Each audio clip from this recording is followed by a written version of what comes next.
Welcome to Daredevil and the Details, a show that explores and dotes on the philosophy and themes of Netflix's Daredevil, a digression collection brought to you by A Method to the Madness and ZeroIndent. I'm author DC McNeil, and I'm joined, as always, by Patrick from A Method to the Madness. Pat, we've got to maintain rigid structure. We've got to find a North Star. There's nothing wrong with your internal compass, Pat, but it works better when there's other people around, okay? Yeah. So just God keep that in knows mind. I'd be exactly like Dex if I didn't have you, David. Just know that. That's exactly, yeah. So what you're saying is, if I ever die or something like that, you're gonna sort of go find some new North Star, sort of stalk them, and then pretend that you didn't. Yeah, and then just know if you die, that's any actions that incur from you dying is on you, or from me acting out decisions from that you make, dying is right? on you. The murders that you do because I died are on me. So it'd be a pretty selfish act, not gonna lie. That's true.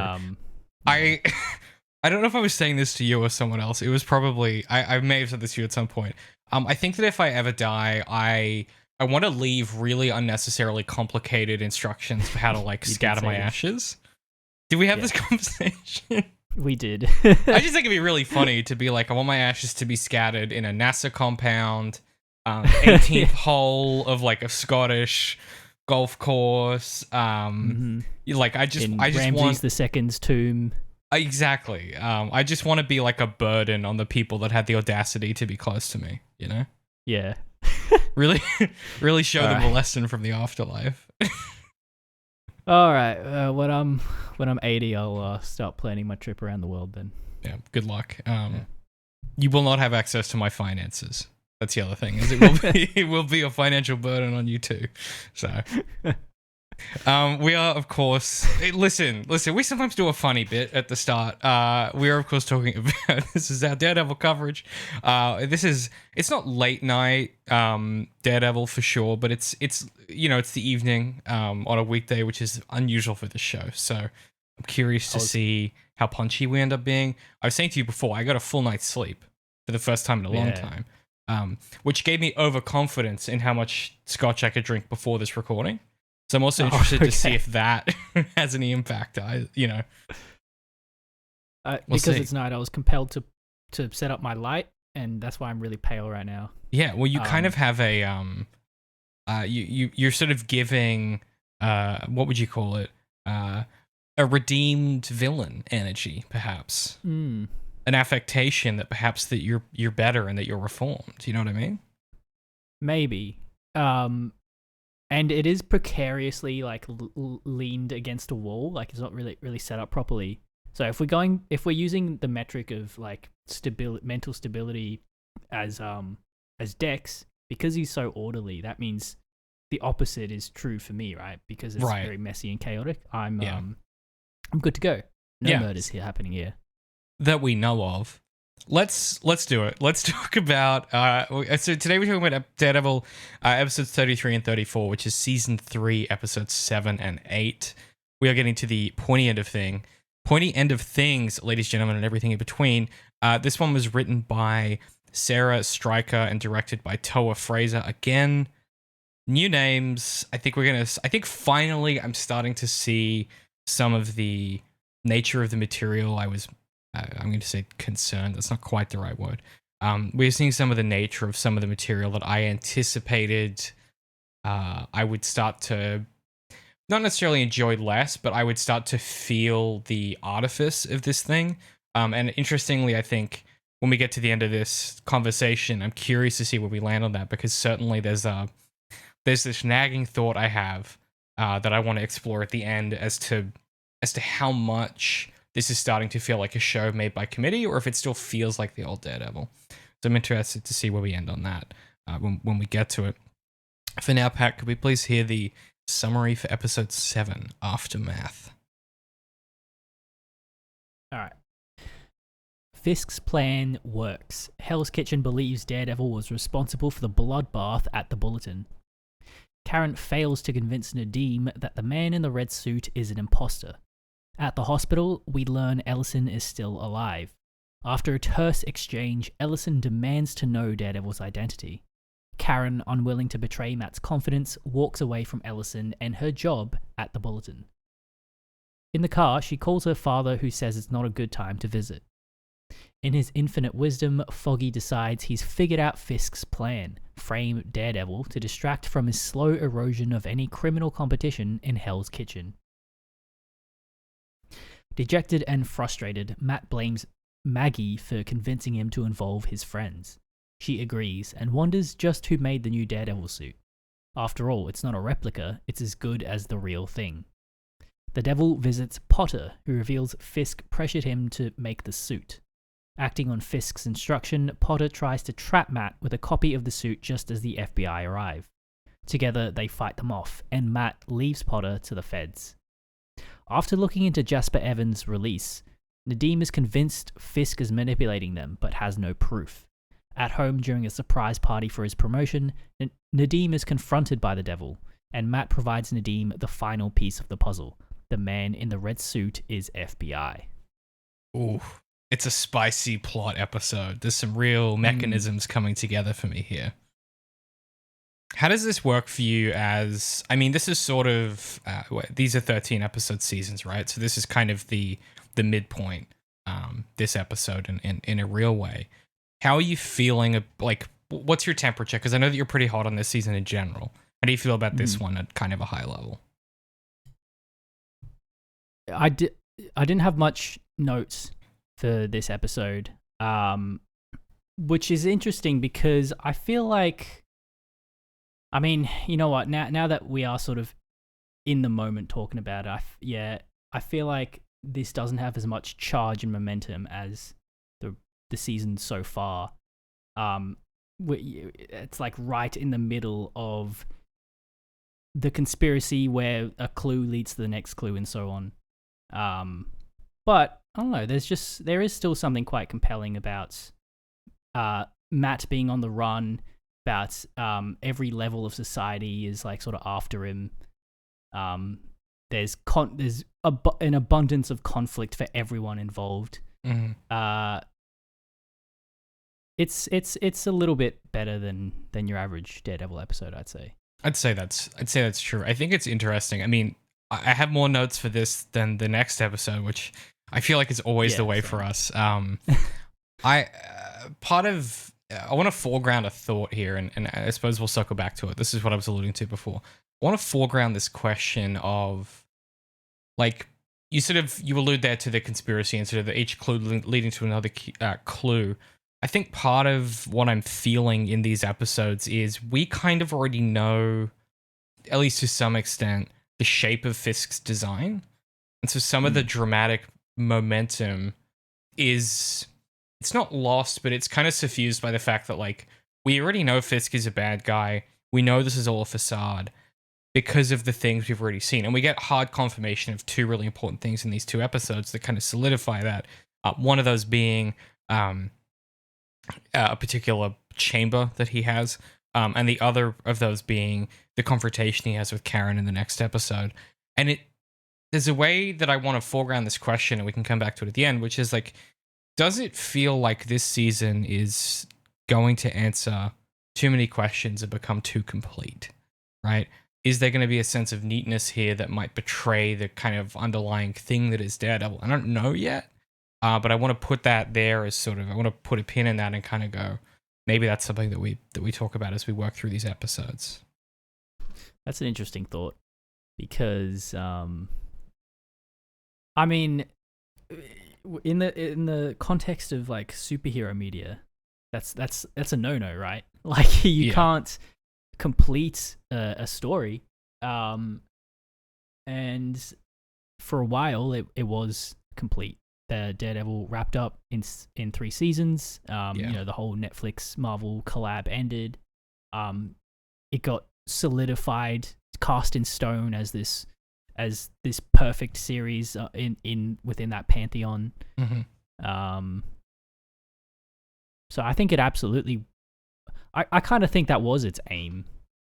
Right. Maybe it just happened to work out well, in contrast with what was happening behind the scenes of the show. Maybe, as we've been saying, there's seems to be some creative chaos going on, and so maybe for like the writers and the showrunners, it was like, okay, time to wrap this up. Yeah, it does feel. It feels like all of them going, okay, we need to get here before they tell us to leave the build. Like, you can't keep making TV. We can't tell you to stop making TV, but you can't keep making TV here. It has that kind of energy to it. Okay, well, I kind of tend to agree. I'm interested to see where we land. So the episode starts with Fisk staring at the wall, this big white space, demanding Rabbit in a snowstorm from one of his lawyers.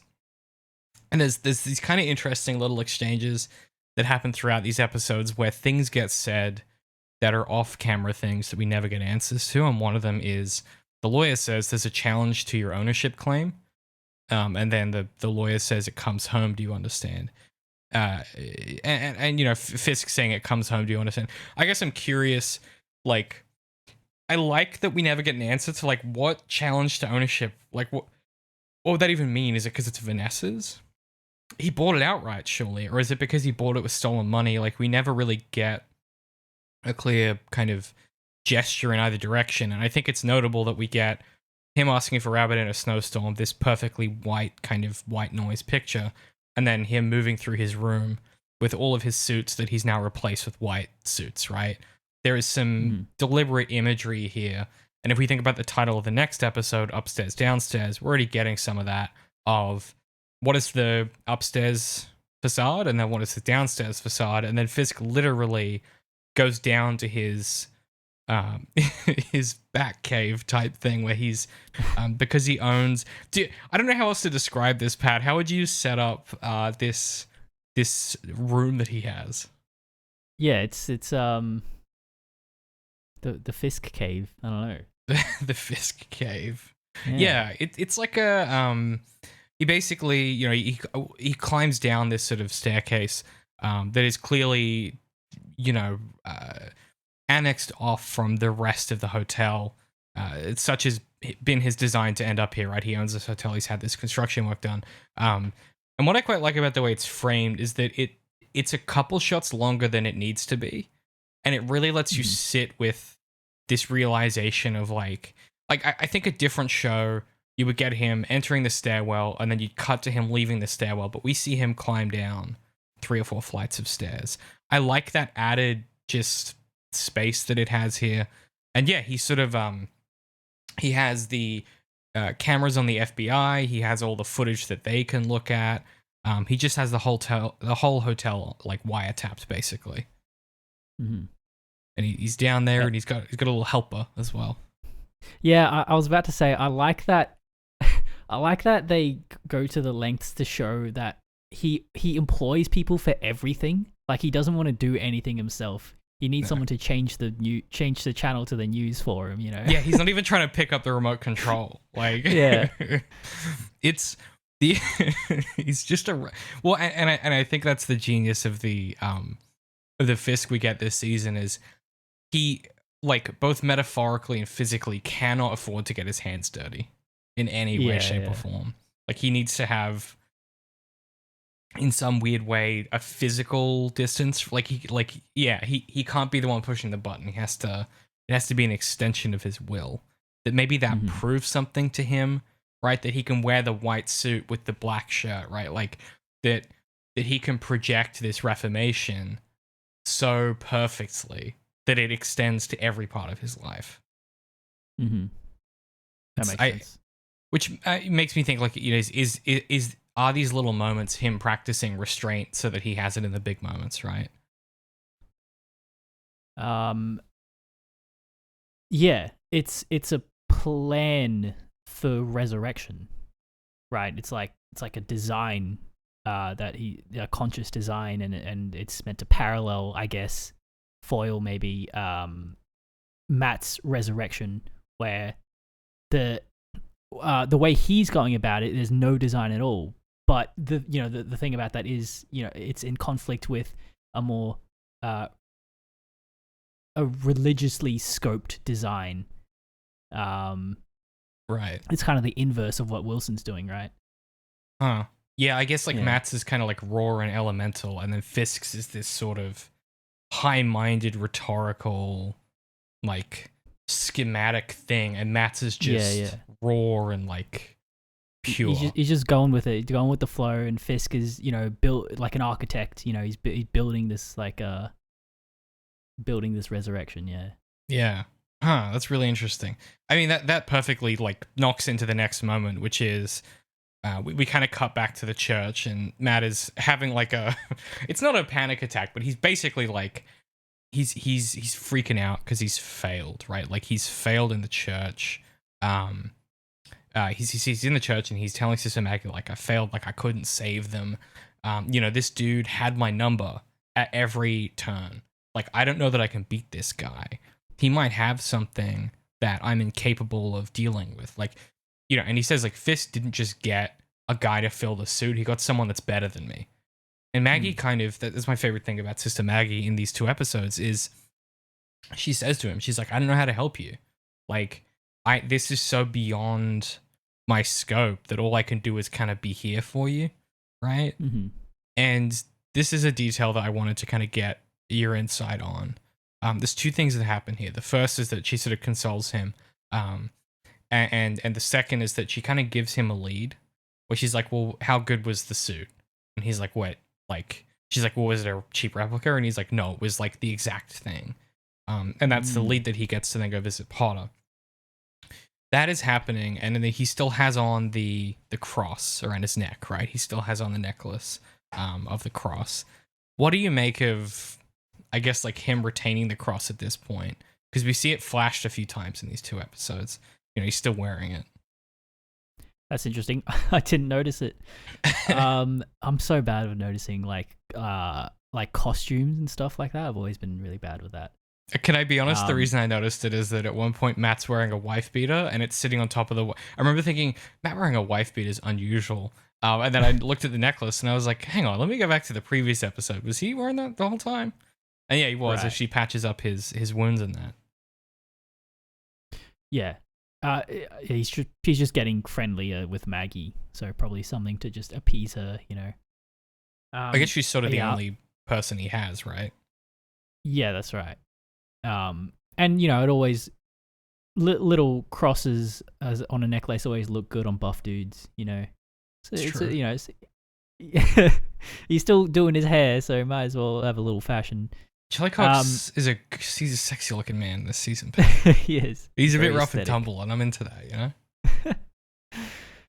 I like the same as you. I like the wisdom of Maggie's character about how she says, this is so far out of my experience, I don't know how to help you.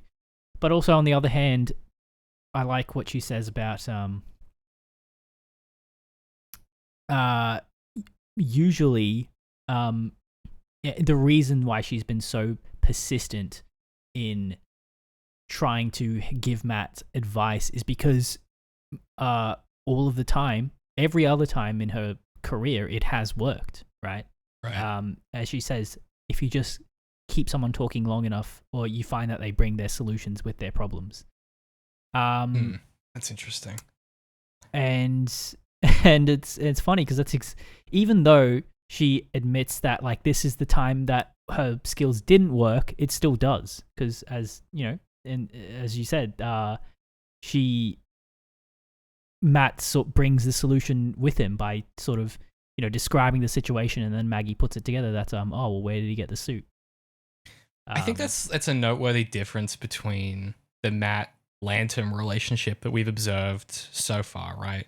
Where when Matt comes to Lantern with a problem, Lantern is so interested in like the nature of people and spiritual. They have these like kind of you can imagine the Matt Lantern relationship is the student professor relationship where it's after a seminar and Matt comes up and he says, this is an OC that someone is welcome to write.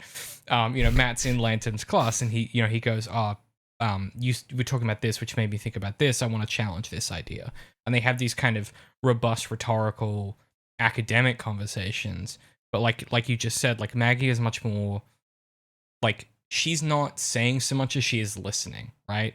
Where she's refusing to meet Matt at that energy level, at his level, which is what Lantum always does. Lantum is always ready to meet Matt with that high-minded kind of spiritual rhetoric, and then Maggie is like, no, like that's bullshit. Like just fucking talk. Like just tell me how you're feeling.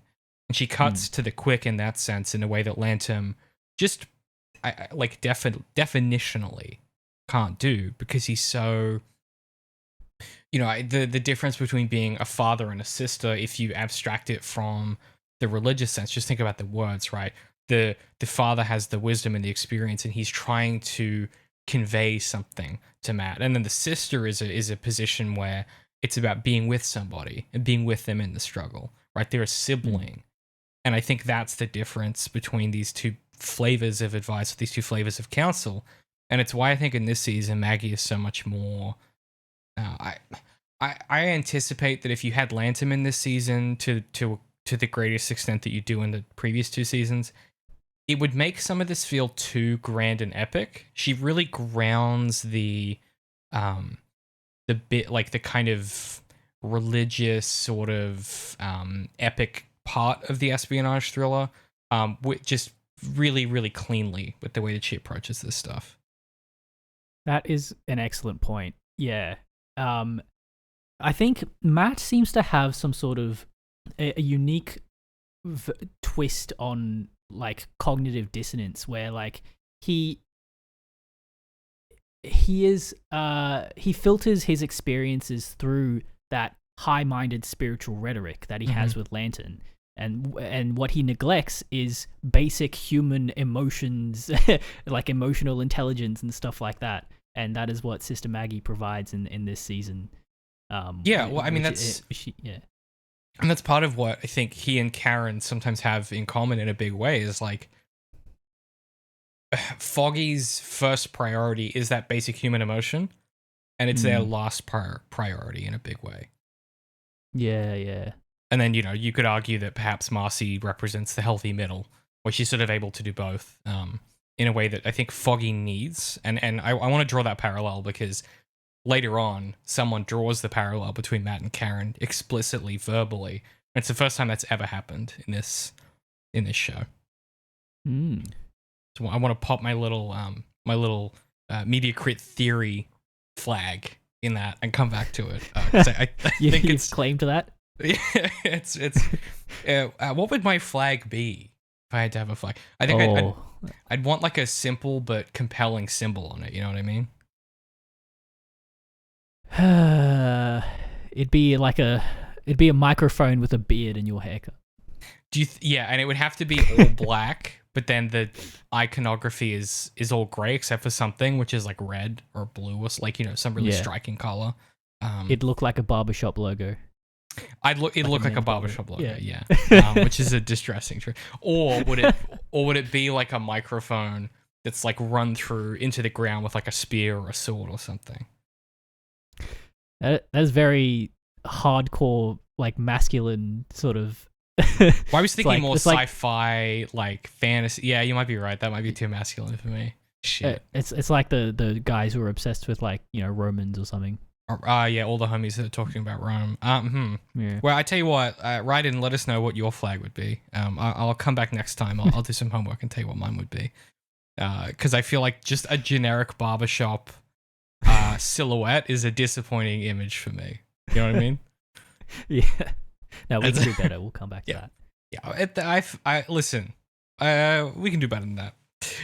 Okay. I want to talk about a few other things before we get into the kind of meat of this episode. Nadeem kind of tries to interrogate Karen in a really interesting way, and it completely backfires on Nadeem, because Foggy's in the room, and you know Karen basically, you know, he's trying to put this pressure on her, and she has this really simple maneuver where she's like, you can fucking believe what you want, but you know I'm right. And Foggy's like, we're done.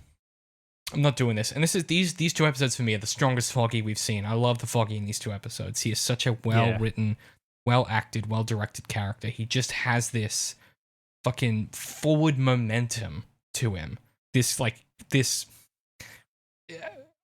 complained intermittently throughout the length of this show that sometimes Foggy feels like he's performing a character.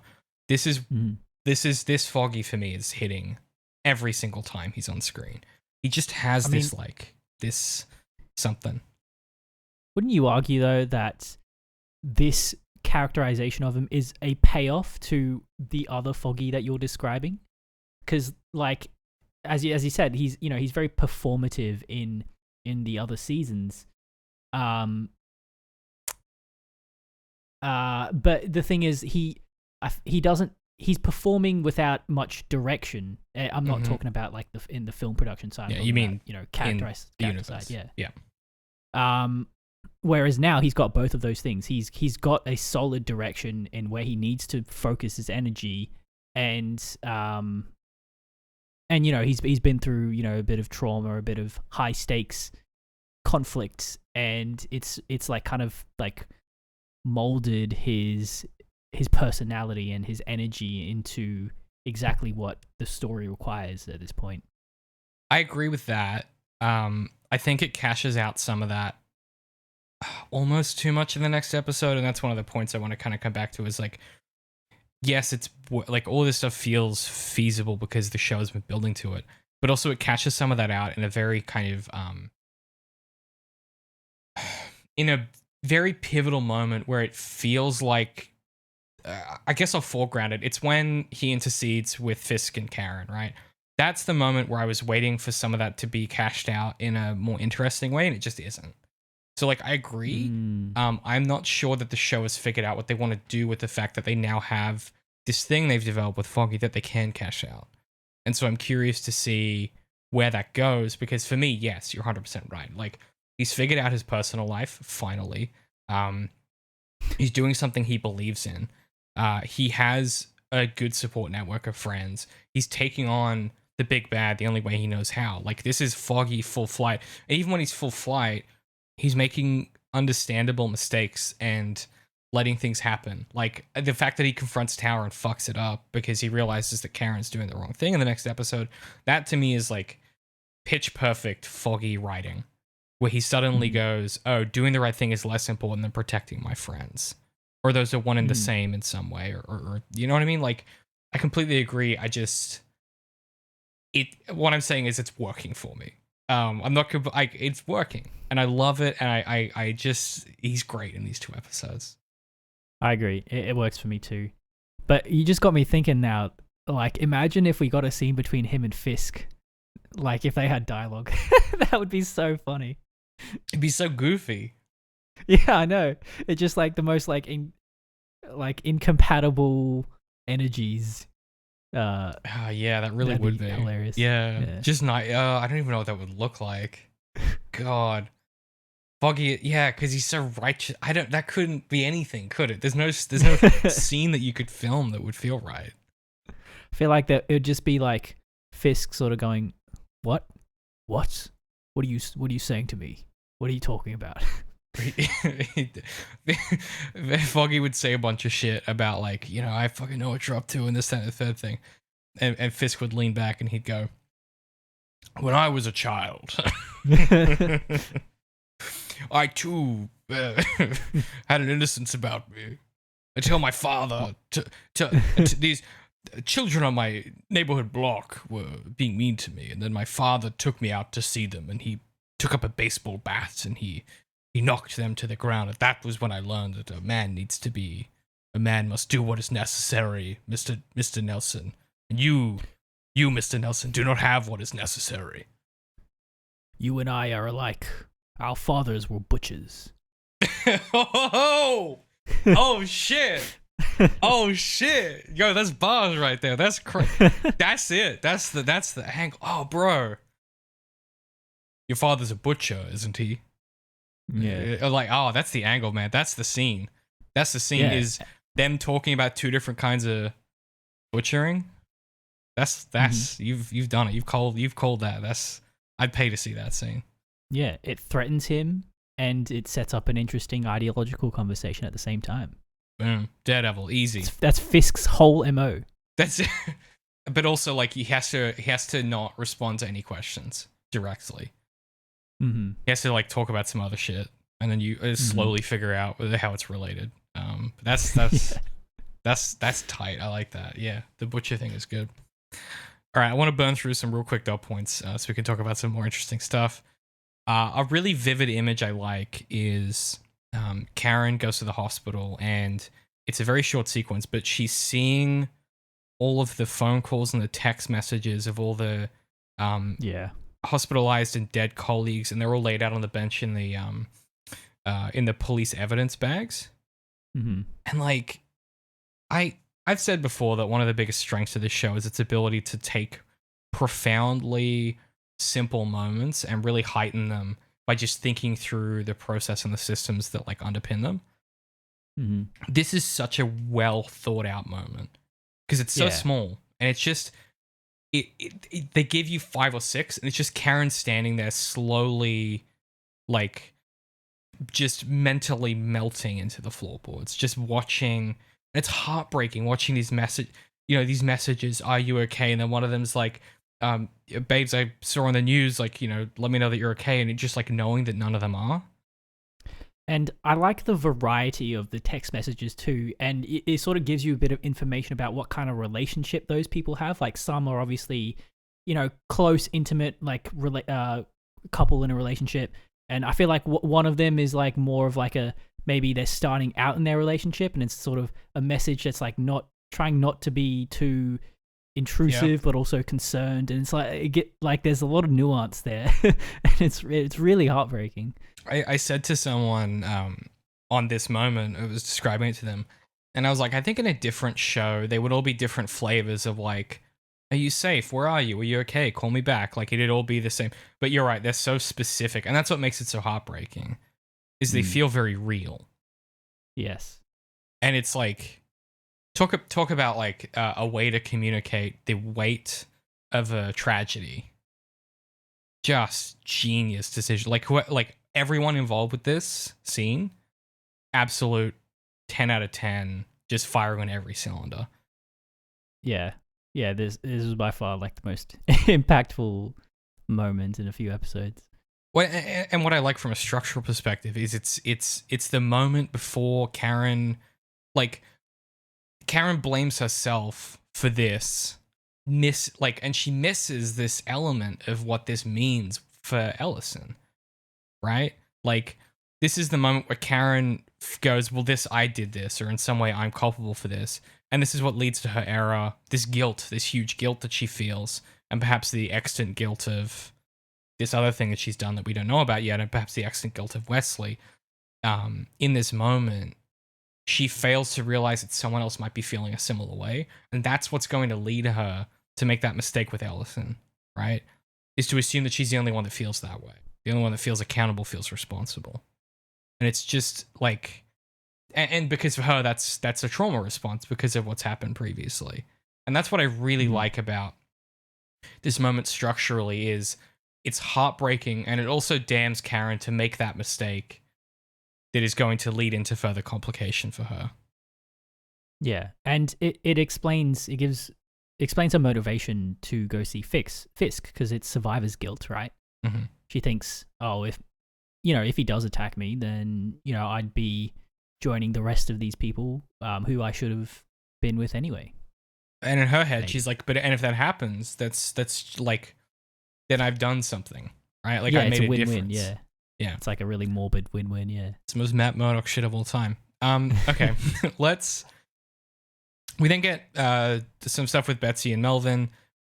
It took me a while to figure this out. So it's said in the scene, but my brain was, I've not been sleeping well, so my brain's been all over the place. So Betsy is Melvin's girlfriend that we heard about previously. Yes. And she's also his parole officer, right? Yes. So talk to me, Pat, about because Melvin's Melvin Potter is one of the show's most interesting undoted on characters. Like I don't know what to ever do with him as a character, like schematically, structurally. I don't know what he is doing, but like he's compelling no matter what he's doing, is where I've landed. Yeah, they I can see his function in the first season. They need a Lucius Fox type person to give Matt Mr. Wayne the costume, the gear. But obviously it needs to be a Daredevil version of Lucius Fox. So not a billionaire contractor, but a dude in his garage making makeshift material suits. And then like what do you want to do with his character? Like, what sort of pathos do you want to give him? He's white. He's just a wife love guy. affair with his. Like, he's a wife guy, and it's like I was hoping for more. I don't know. Okay. I don't have a problem with wife guys. All right, as someone that could have, at a different kind of fork in the road moment, become a wife guy. Like, I get it, but also it feels like this guy. It feels like his entire raison d'etre is this relationship, and I kind of wish. I don't like. Here's my alternate pitch, without rewriting it too much. I kind of wish he was maybe trying to. How will I phrase this? He's making these suits, he's doing these things. I kind of wish maybe he was making suits for Fisk's enemies, right? Other corporate white collar dudes that need this suit armor kind of thing. Like I kind of wish there was some other angle here that we could pull on that would give Fisk the reason to execute his leverage, or that would justify why he's involved again, not just Betsy being threatened again for the third time. Wait, sorry, are you saying that if he was making suits for Fisk's enemies, there would be more compelling reason for him to work for Fisk after Fisk threatened him? More dynamic options for what that reason could be. Yeah, okay. Right, yeah, okay. Because to me it just feels like going. It feels bad in my like feminist brain to be like his only reason to ever do this stuff is because his girlfriend is being threatened, which is like a valid reason to, like, you know what I mean? I mean, I can think of a few ways to make it more messy, but like time, man, like you how true. much do you want to do? Like, for example, he has a bit of like, he has a sort of like a mental.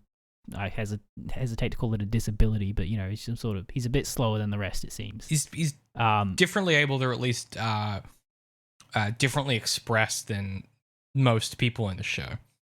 Yeah, and you could find some interesting motivations there, like maybe he's found, maybe his raison d'etre instead is being a really good craftsman, making these suits. He's the best in New York, and even though he wants to pursue a relationship with Betsy, maybe he's compelled to keep doing the work he's good at, or something like that. It brings him into conflict there. Yeah, and that's in my head. I think there's another episode you could do here, which is instead a Gilligan style episode where we open on a shot of.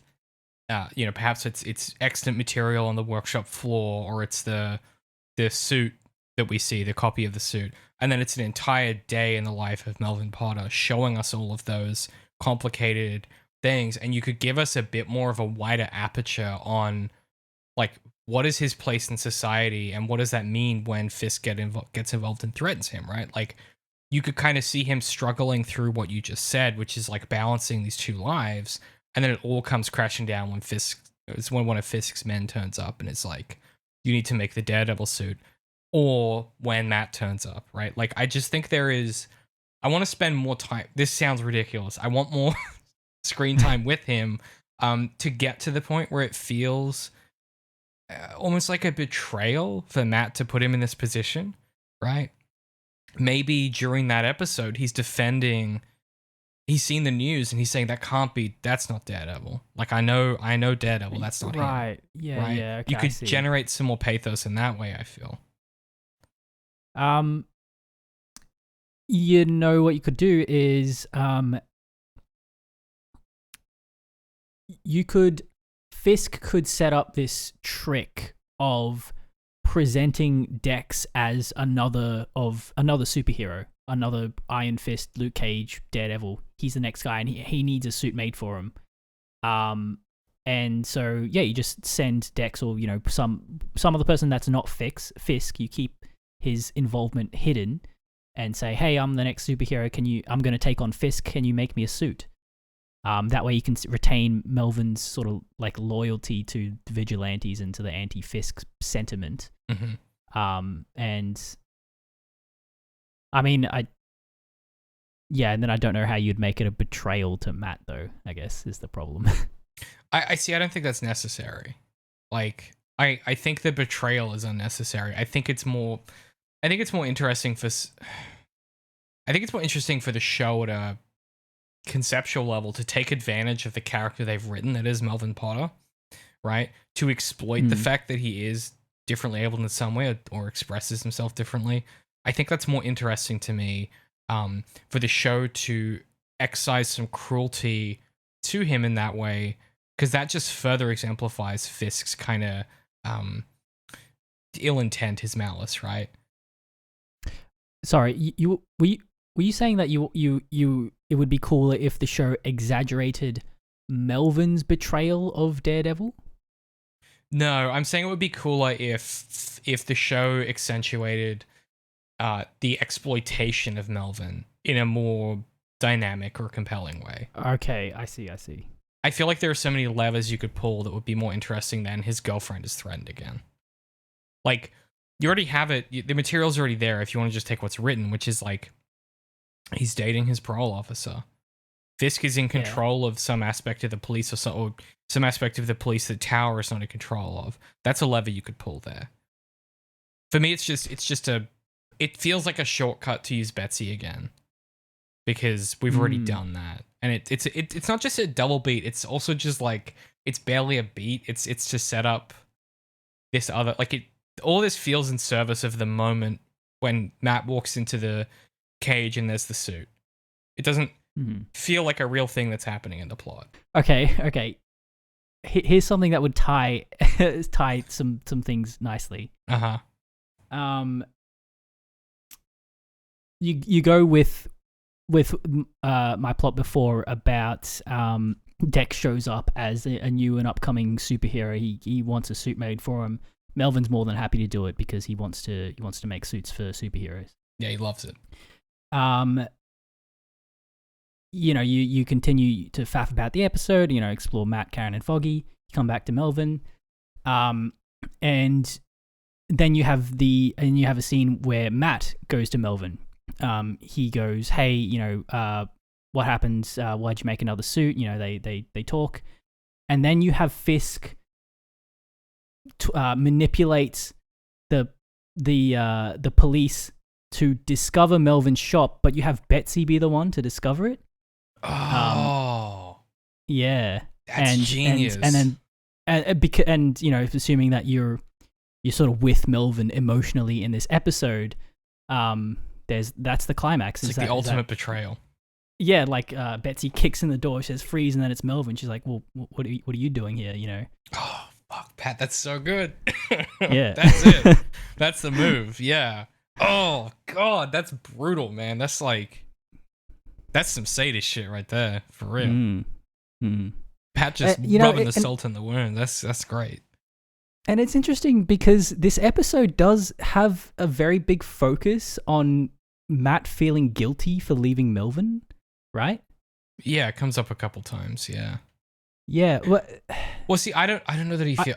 See, here's the thing. I don't know that he feels guilty. I think I think in the moment he feels a sense of like that kind of sanctimonious self-righteousness, and then I think in retrospect he feels that sense of like taking advantage of Melvin in some way, or that he took advantage of the fact that Melvin was taken advantage of. Like, there's something in the source there of like Matt's sort of, do you know what I'm saying? Like, there's something in there. Yeah. I think he definitely tries to justify it to himself, and I think that's what that scene calls attention to when he speaks to Betsy, right? And Betsy says that exact thing to him about people like you take advantage of him because he has a trusting way. Right. But I swear there's also another beat where Matt, I think he might be talking to Maggie or something, but I might be imagining this, so apologies if I am, but I feel like there is another distinct beat where he reflects on, he's like, no, Melvin made his own bed, he did that that was his own fault kind of thing, and he's like really, really trying to not think about. And even in that scene when they do have that scuffle, there's like a beat where like Matt doesn't want to leave. You know, he's considering like, should I just take out all these FBI guys? And then he doesn't. He just leaves. Yeah. I kind of feel like it does place a bit of emphasis on Matt's like decision to leave him. I think I've written in my notes, and this is a later scene. This might be wrong. Matt hears Fisk badgering him. I don't know who him is. I think Nadeem. It's when Nadeem storms in, and Matt hears Fisk badgering Nadeem about not being strong enough or smart enough, and Matt's response is to go back out and save Betsy. Or is there is a reason, like he goes out and he saves Betsy. I don't recall the specific reason, but it is what you said, which is like that sort of sense of guilt. Yeah. Isn't he talking to Maggie about it or something? He might well be. Yeah. Yeah. He could be. The one of the things I like, or the line I quite like, is, you know, Potter. He's talking to Potter about the suit, and Potter's like, "Dude, I could make you what you want. Like, you need protection." And Matt, this is what he says, and I want to know what you think here. He says, "I've outgrown what it stood for." So edgy. It's this motherfucker is like, he is about to get some arm tattoos and shit, bro. Like, he's oh my god. Is that just him being dramatic, you think? I've outgrown what it stood for. I mean, wait, which makes you go, what did it stand for? Yeah. Stood for justice. Yeah, but like, okay, here's the thing. In season 1, he has on the black suit, the Man in Black vibe, right? And that's your kind of baseline. I'm just here trying to do the right thing. He becomes a symbol by the end of that season. And so I guess what he's saying when he says I've outgrown what it stood for is he's saying I've outgrown the symbol, and the symbol was the devil. And the point of the devil is that it was judgment. It was like, it was this thing to be feared. And he's saying I've outgrown what it stood for. So what he's saying is like, I've outgrown the need for a symbol to make people afraid, because the reason he needed the symbol is that it was extant and separate from himself. There was this other thing. Yeah. Daredevil is this other entity, and he's outgrown what it stood for because he doesn't need that other thing. He is wholly, like, if you think about the idea of like twinning, or the idea that like there's a good side and a bad side to Matt Murdock, he has unified those two sides into the person he is now. And we don't have a word for that other than the devil, right? But like, he has unified those two aspects of his personality, and so he doesn't need the name Matt Murdock, but he also doesn't need the symbol of the Devil of Hell's Kitchen of Daredevil. Mm-hmm. Right, and the symbol of Daredevil, it does something for the citizens of New York as well, right? Like, and you know, that's the cool twist to that symbol is, oh, it's a devil, you know, it's satanic, it's bad, but no, it's the devil who's the protector, and it's, you know, it's kind of, there's a flavor to it. But I think he's also, you know, in his abject pessimistic phase that he's in now, it's not only is it not important to him to separate those identities, he also isn't too interested in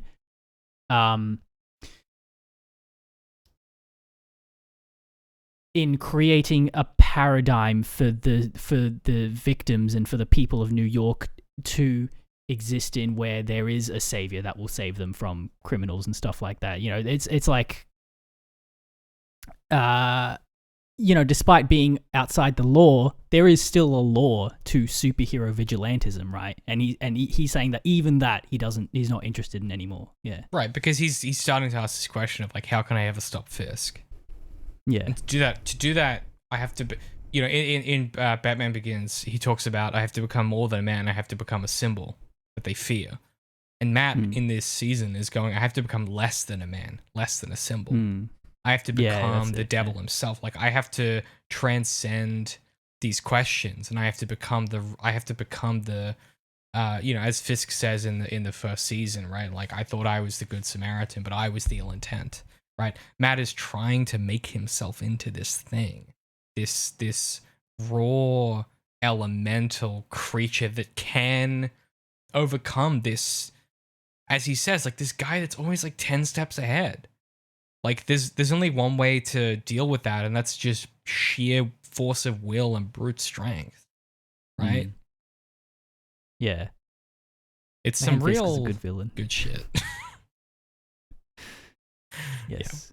We will, I'm sure toward the finale, we will talk again about these questions of some of the Bible references and some of these questions of suffering. But yeah, it's a really strong, it's such an edgy, dismissive thing to be like, oh, he's just trying to be cool. But then the more I think about it, the more I'm like, this is 100% it. Like it's a reverse of the first season's kind of, it's the inverse of it, right? It's going, instead of building up to this thing, it's the opposite, where it's deconstructing, building down for everybody, seemingly except Foggy, who's got it figured out. But everyone else, Nadeem, Karen, Matt, they are just like slowly breaking down into their constituent parts, looking for the thing within them that will let them solve this problem. And each time they break down a layer, they try and throw it at the wall and see if it sticks, and it just keeps not. And that's the desperation that you feel, is like, it feels like you're getting to the bottom of the toolbox that's available within yourself. It's great stuff. Yes. Some other things I want to talk about in this episode. I like when Foggy goes home after all of this, and he is so composed all day with Karen, all these things. The second he gets home and Marcy comes out of the bedroom, he just like immediately crumbles. That composure goes away. I just love seeing this relationship. It's so, the dynamic is so well thought out of how they interact, and he's in this fucking panic and he proposes to Marcy and she's like, "Don't, what are you, bro, like, come on now." And then they have sex, and it's like, I just like the maneuvers here of, like, this is, Foggy has found home for him in a way that he's never had, right? When he goes back to the butcher shop, it's this constant needling and these judgments, but this is just this relationship is so the thing that he needs and that he deserves for me as a character. Like, he's earned this, kind of what you were alluding to before. I really like seeing the show cash out that check in a way. I agree. But yeah, I really hate, I feel like I really hate to use this word as well, but it's cringe. It's cringe seeing a sex scene where they have all their clothes on afterwards. At the end. Yeah, it sucks, man. It's weird. Why? You don't, I mean, I typically do, I don't take anything off. I'm a never nude, okay? So that's why men's pants have the zipper, bro. It's easy access. You get those briefs and they have that little hole in the front. That's what's up. Yeah. You're going to take nothing off. That's right. I don't know how Marcy was doing it. She was wearing yoga pants. So maybe I don't want to know. Maybe that's the kind of question that once you hear the answer, you can never unhear it. You know what I'm saying? Yeah. That's a bell that can't be unrung. Yes. But no, I agree. I think TV needs to do better. You can't just have someone's hair be ruffled and be like, "That's sex." Like, just have, it's so easy. It's so easy. Just have her wear the shirt that he was wearing, the big button up. This is a classic movie trope. You have her have on his business shirt, and he's got on a sweater or something. It's easy. It's that easy. Gave it to you for free. You're welcome. Directors. Toa Fraser. Villeneuve, okay. Put a sweater on. You lose. No, I'm kidding. Okay. Look, I gotta in a couple days. I thought we would be through this episode so quickly, but I still have so many notes. The Ellison's not dead, Pat. Yeah. So last episode, you were going about, I can't believe they killed Edison. Bro, I was like, he got done with the fucking stick in the stomach, bro. I thought he was dead. I thought he was dead for sure. Nope, he made it out. And then Karen completely fucks up this interaction. So he's in the hospital bed. And she comes in, and through the course of this conversation, just through Karen's sheer guilt, she accidentally implies that. So she's like, "That's not Daredevil." He's like, "Karen, I like, it's my fucking house, man. Like, I know it was him." And she's like, "I promise it wasn't." And he goes, "If you know who he is, you have to tell me." And like, he's really animated. And she kind of freezes up, and he's like, "Look, you can either tell me, or you can walk away from this. Your job's over." And she doesn't, because I think she senses the same thing that we do, which is, if she tells him, that's it for Matt. Because the press thinks he did the massacre. Ellison. I mean, yeah, he's in such an emotional state that's not going to do any good by telling him 100%. what he wants to hear in that moment. Yeah. You don't give the distraught man a loaded gun, because he's going to point it at somebody, right?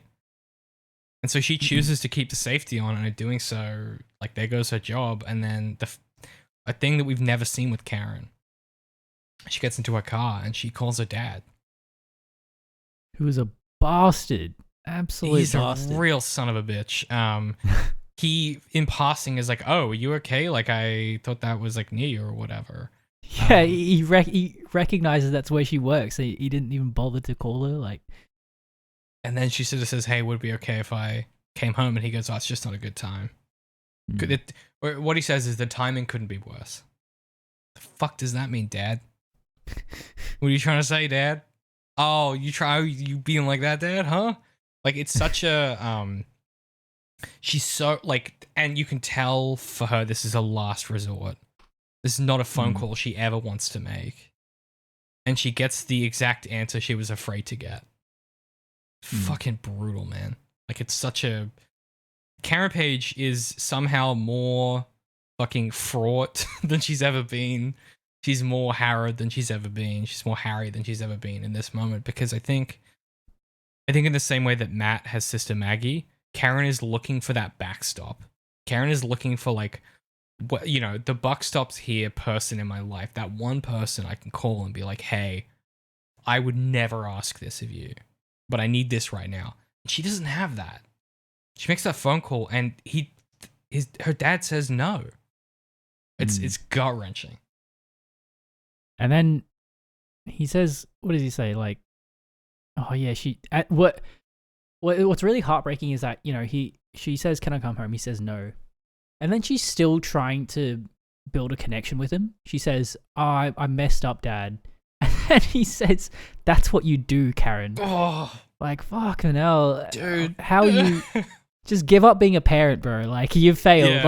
Like, for real, emancipate or something. Like, that's not it. Yeah, it's... God damn. It's brutal. It's just rough. Yeah. But I mean, that's the price that they pay, you know? That's the Matt and Karen dyad, really, is these people. I mean, a big theme is, like, sacrifice that you know, kind of gets elaborated on a little bit later, but, like, yeah, there's a price to this stuff, right? There's a cost, and I think for her, it's such a brilliant kind of dagger twist, because you think that, like, in this moment, you think that she's hit rock bottom, and then she picks up the phone, and the well goes deeper, you know? It's a brilliant, just talking about making your characters suffer. It's like a brilliant, like, just, it's brutal. It's what I love in my stories. Yeah, man. Make them hurt, for real. I guess the last thing I want to talk about is Nadeem confronting Fisk, because I think that's, like, going to be kind of important for us here. And then we'll take a quick break. Oh, is this when he goes into his bedroom? Yeah. Yeah, okay. And he has this great speech where Nadeem, listen, I was so cold on Nadeem. I was thinking, I don't know about this, man. Like, I remember not liking him. This dude is my favorite character. He has such a, he is irascible. He cannot stop lying to his family to protect them. He cannot stop needing to feel important. This dude, I love this dude. He's fantastic. And he barges in on Fisk in bed, and Fisk gets back up in bed just in time, down from his secret lab. And Nadeem has this little brilliant monologue, which I may well play in full. Who knows? And Nadeem says, quote, You know, you remind me of someone I knew growing up. Jack Cannon. But Everyone knew him as Jiggy. Now, Jiggy lived in a two-family house all by himself. Now, it's practically a mansion to me. But Jiggy was a helper, too. He was always helping out folks on the block. Yeah, Annie, the single mom, needs a new car. Jiggy's got it. The Hoffmans are desperate for rent. 10-year-old me thought this guy was a hero. But it turned out Jiggy had hidden 10 kilos of heroin in the trunk of Annie's sedan. Another 5 in the Hoffman baby's room. Guess who the cops arrested when they tracked down that powder? I've seen your kind of help before.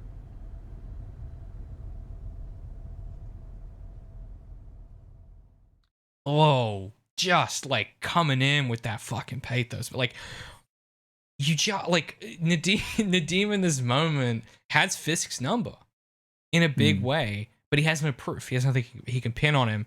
And then Fisk retorts with this brilliant, like, because Fisk is so good at reading people, he realizes that Nadeem's pride is such an important thing for him. So Fisk's retort is, your desperation diminishes you, special agent. And it's this like beautiful moment where Nadeem is trying to lay out this kind of track to go, I know what you're up to. I've got your number. I know I can't prove it, but I know something is happening. And Fisk's retaliation is like, this shit makes you ugly, man. Dealing with this makes you ugly. You look so little to me. And that's exactly the thing he needs to play, because it drives Nadeem into further desperation. Yeah, I don't have much to say about this. I like that speech, good. like the story. Yeah, it is just good. No, it's just good, actually. Other stuff happens. We've already talked about Karen calling home. And yeah, I've already said that I think Nadeem is the best part of the season to me for some reason. This just dawned on me.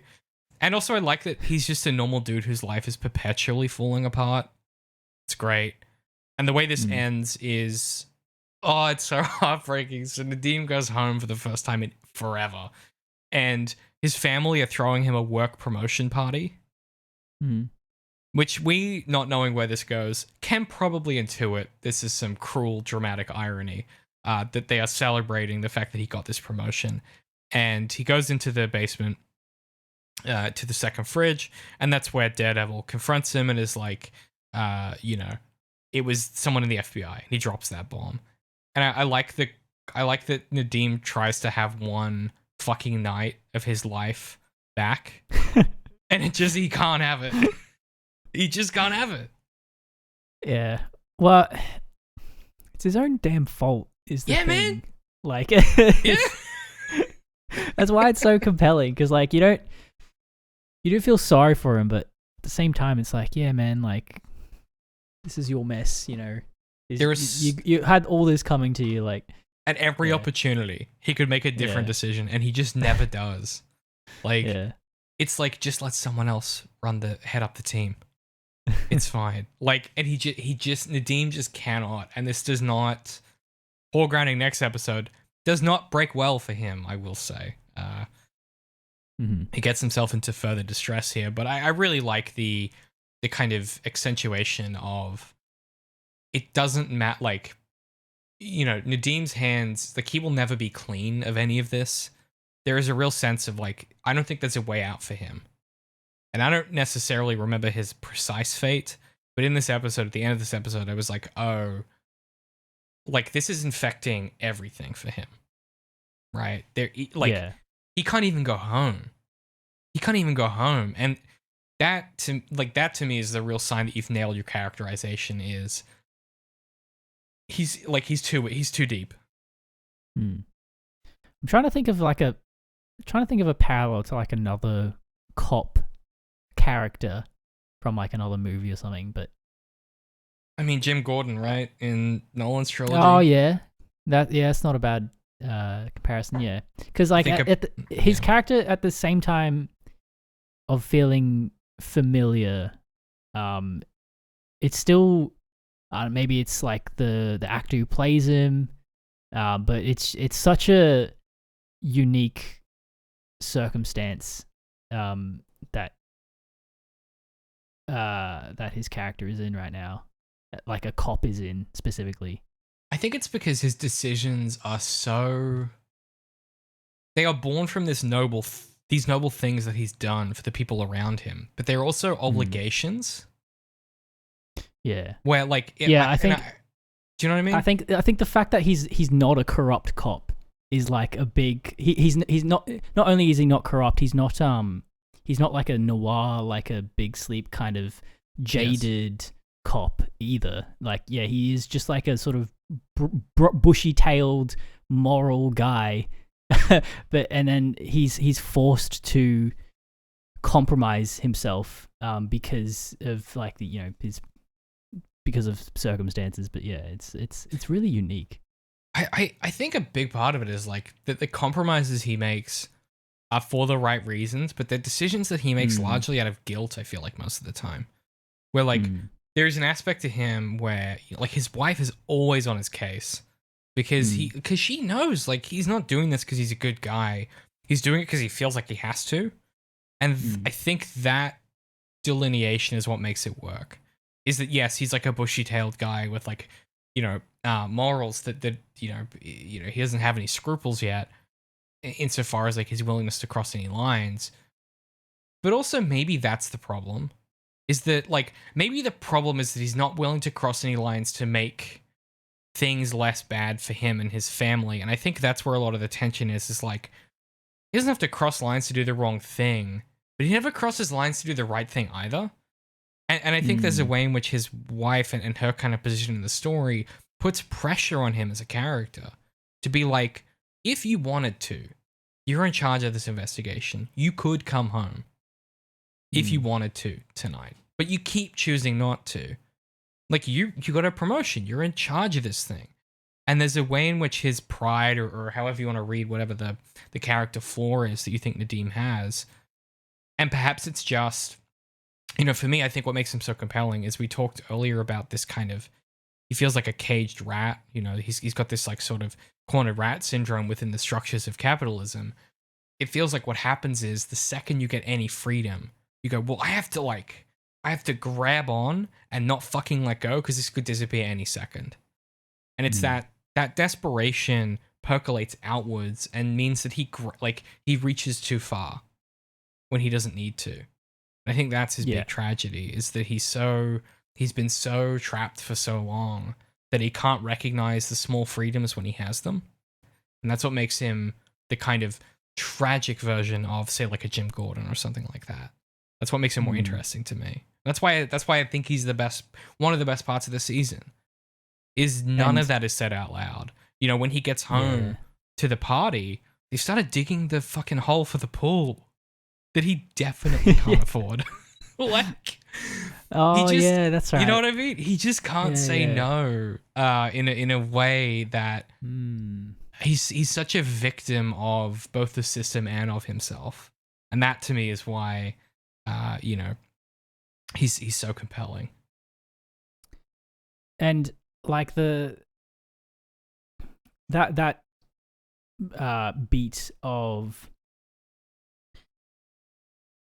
being in dangerous situations because you're a cop, and then sort of lying kind of to your wife about it and saying no, there wasn't any real danger. That is a trope. That is something we've seen a lot.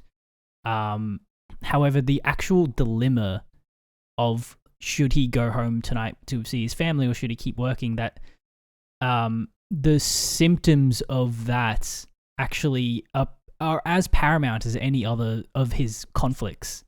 Which is super interesting and unique. Yeah, there's no. I can't believe you were sleeping on this dude, man. But bro, the first time I saw this, I was like, "This ain't it. This ain't it. This ain't it." And then the more that I'm like, "Oh, this is like an espionage thing," it's just, it works so well. Also, I had not yet read all of the literature that I consumed in late 2018. So I feel like that for me was like I hadn't fully transitioned yet into the person I am now. So I think I was sleeping on him because I think for the same reason a lot of people were, which is this so far has been a show about these very heightened people in a way, and he's the opposite of that. But that's what makes him so compelling, is that he is a cog in a larger system that is just slowly grinding him into dust because he doesn't have the wisdom to step out of the way. He keeps believing the lies that the system is telling him, that his superiors are telling him. And that's why he keeps getting in this fucking position. Like, he's not just a rat in a maze. He's a rat in a maze where he gets to the center of it and then they go, if you just run the next one, you'll get out, I promise. And then he gets to the next one, man, I promise. And he just keeps buying it and buying it and buying it. And he goes, well, if I just run fast enough next time, maybe that will be the way I get out. And his biggest tragedy is like candidly the tragedy of like end stage capitalism. There is no way out. The system is going to suffocate you if you don't have the wisdom to try and sidestep it. And even when you do, maybe that's not enough. And it's part of what I like. It's also like, it's a secular version of Matt's conflict with God and fate, right? Like,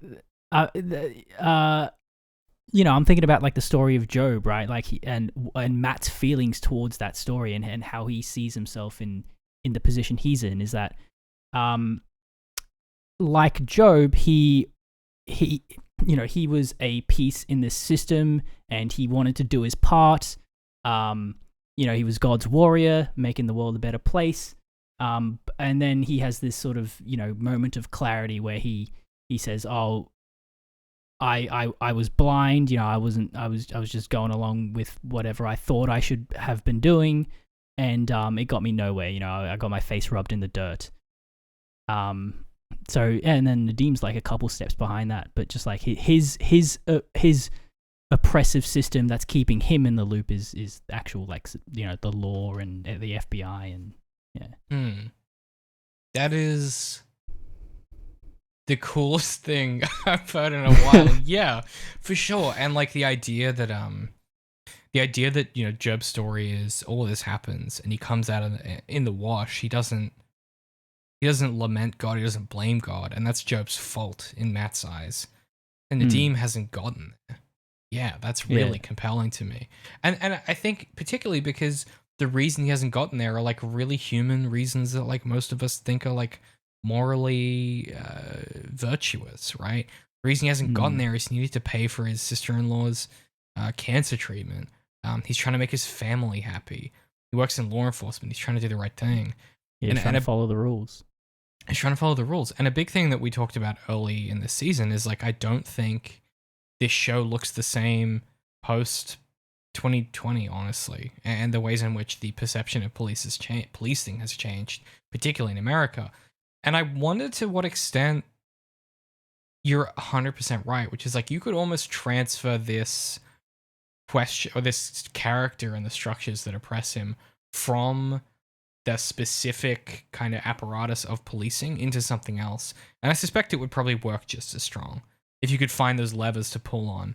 That would give you the same pressures, because yeah, he is suffering through the same question as Matt, that Matt is just on the other side of. Or Matt isn't just on the other side of, Matt is like on the upside down of it, where he's burned everything that matters to him in an effort to make this happen. And Nadeem is still he's trying to stop the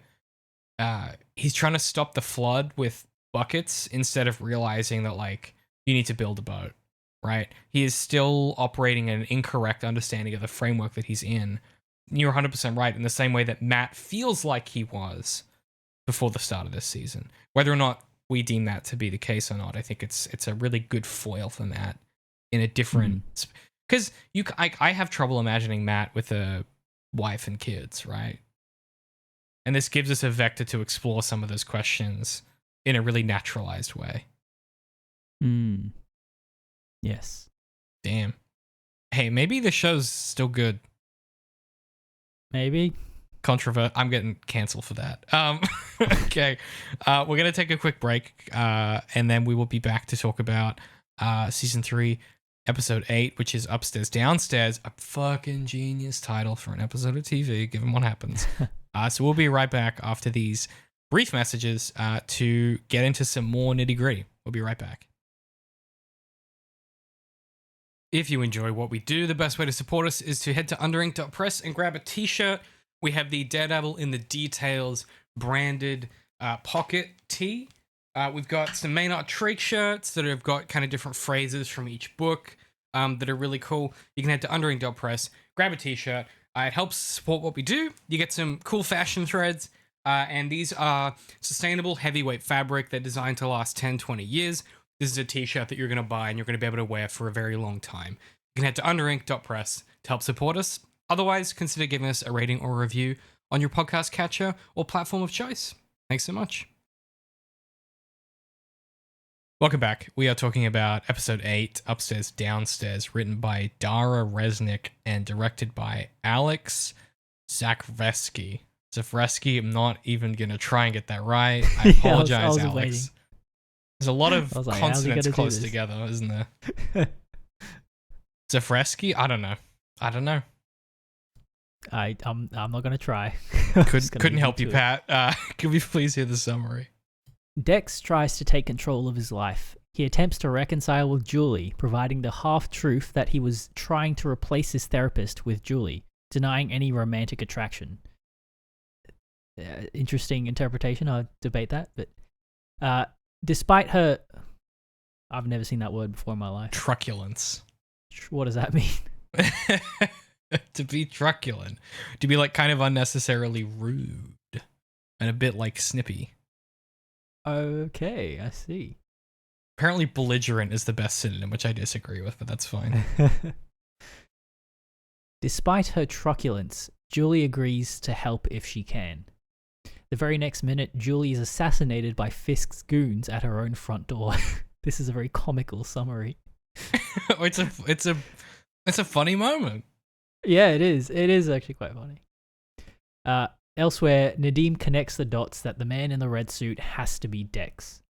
With the Devil's help, Nadeem breaks into Dex's apartment and confirms he is the culprit for the Bulletin Massacre through no proof remains. Foggy hatches a scheme with Karen. While Karen can't write about unproven claims, she can report on Foggy's claims. They head to the Hell's Kitchen Club dinner, where Foggy confronts Tower, but Karen is absent. Karen confronts Fisk in his penthouse. She toys with him, needling the Titan with details of his childhood. Hoping to provoke an outburst, Karen reveals that she was present with Ben and when he questioned Fisk's mother. Fisk uses Karen to confirm his suspicion that Matt is Daredevil. Refusing to give any ground, Karen leans forward, whispers that she knows he killed his own father with a hammer, that she knows what happened to James Wesley, that he died quickly, that she shot Wesley 7 times until the clip ran dry. Foggy and the FBI intercede just as Fisk is about to break. At the church, Maggie prays and accidentally or otherwise reveals that she is Matt's mother. It's a juicy episode, Pat. So much happens. Quite juicy. It's quite juicy. Okay, I wanna talk about the first thing that happens, and then I'll circle back to why I want to know what you disagree with Julie. The parts that you think Dex is lying about not having a sexual attraction to her. Say more about that. Well, isn't that a thing where like a common enough thing to where there is this sort of like a profile in the collective consciousness of people that people like Dex, mentally unstable, psychopathic tendencies, they're not, a lot of them not necessarily asexual, but they seem to, there's this counterintuitive quality where a lot of them actually don't have sexual interest in their victims, right? Like sadism, sort of, to an, that's not, Dex's feelings toward Judy aren't relevant to sadism, but that tracks for me what he's saying, that he wasn't into Julie. And also, what's the point of saying that too? Like, So here's why I think he's not. So I said denying romantic attraction, not specifically sexual.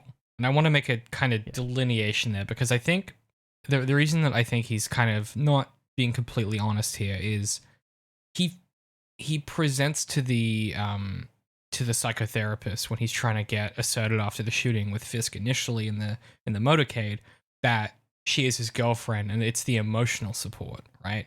It's that kind of emotional intimacy. And so I think whether it's sexual or not, I certainly think he had some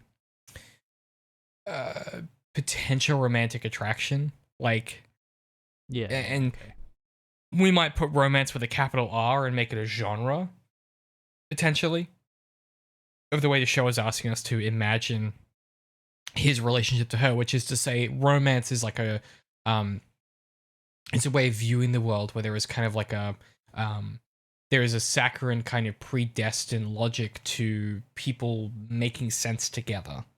And so for me, I think he's being, maybe not for himself, but I think for us as the audience, slightly fictitious in that he was never into her like that. And he says, I was never into you like that. And I believe him that he means sexually.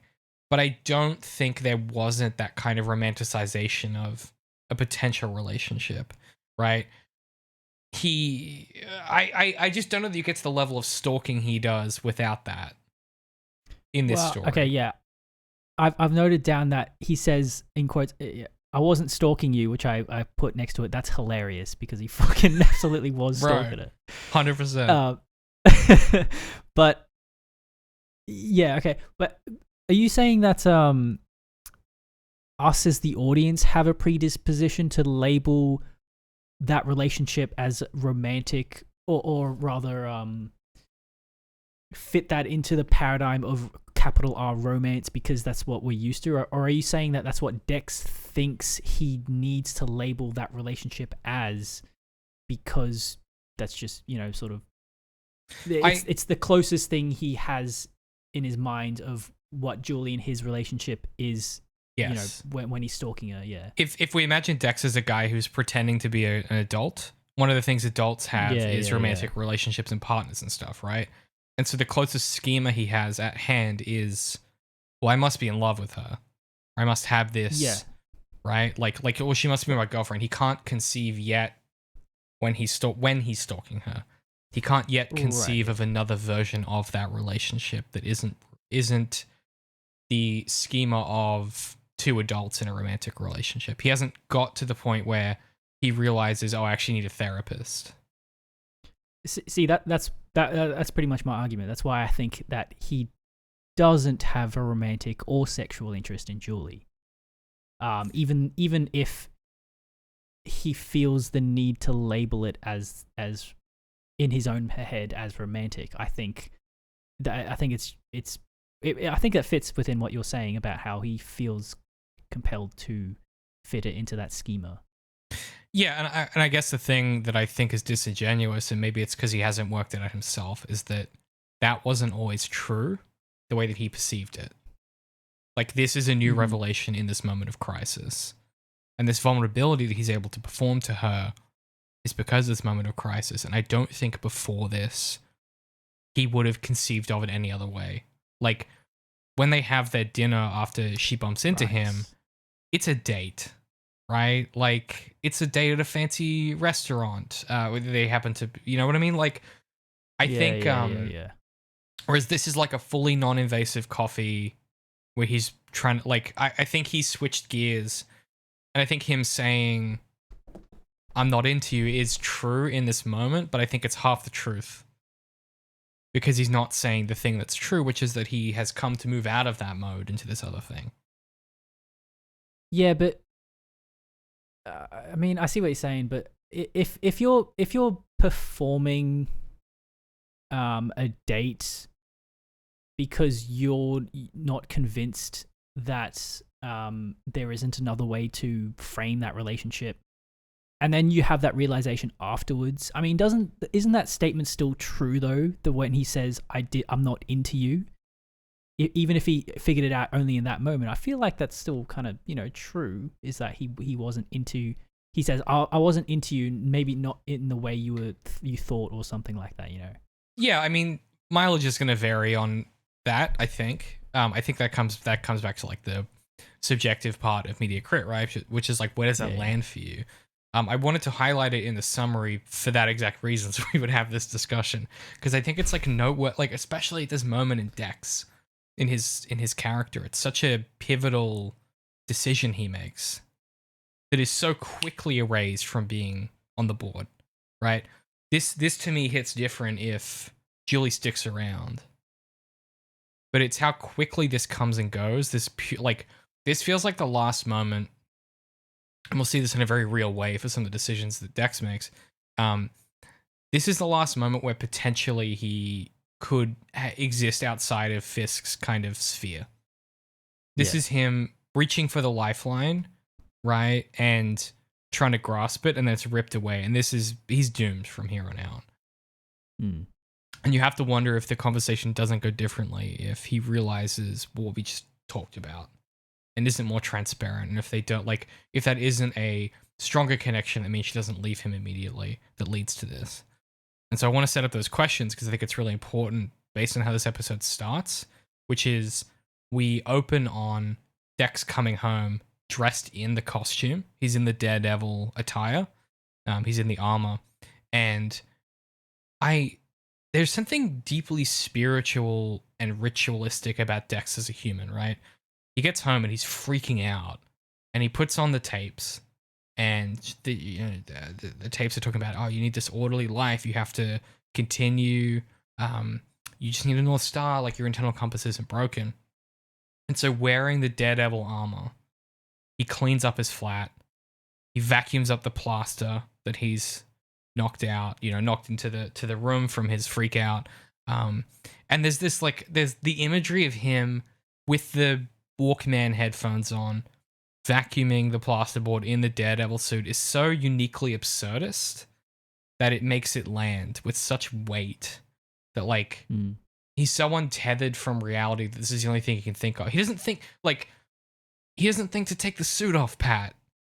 Like, you know what I mean? Like, that's so fucking compelling to me. He doesn't take the suit off before he does that. It is a pretty, like, feverish kind of sequence. Yeah. I can't remember if there are any Dutch angles in that sequence. I bet there must be, yeah. Yeah. But what I like is that this desperation for him in this moment with Julie breeds the loss of his humanity, right? This is the last moment where he's a full person. Also, just a side note, he drinks decaf.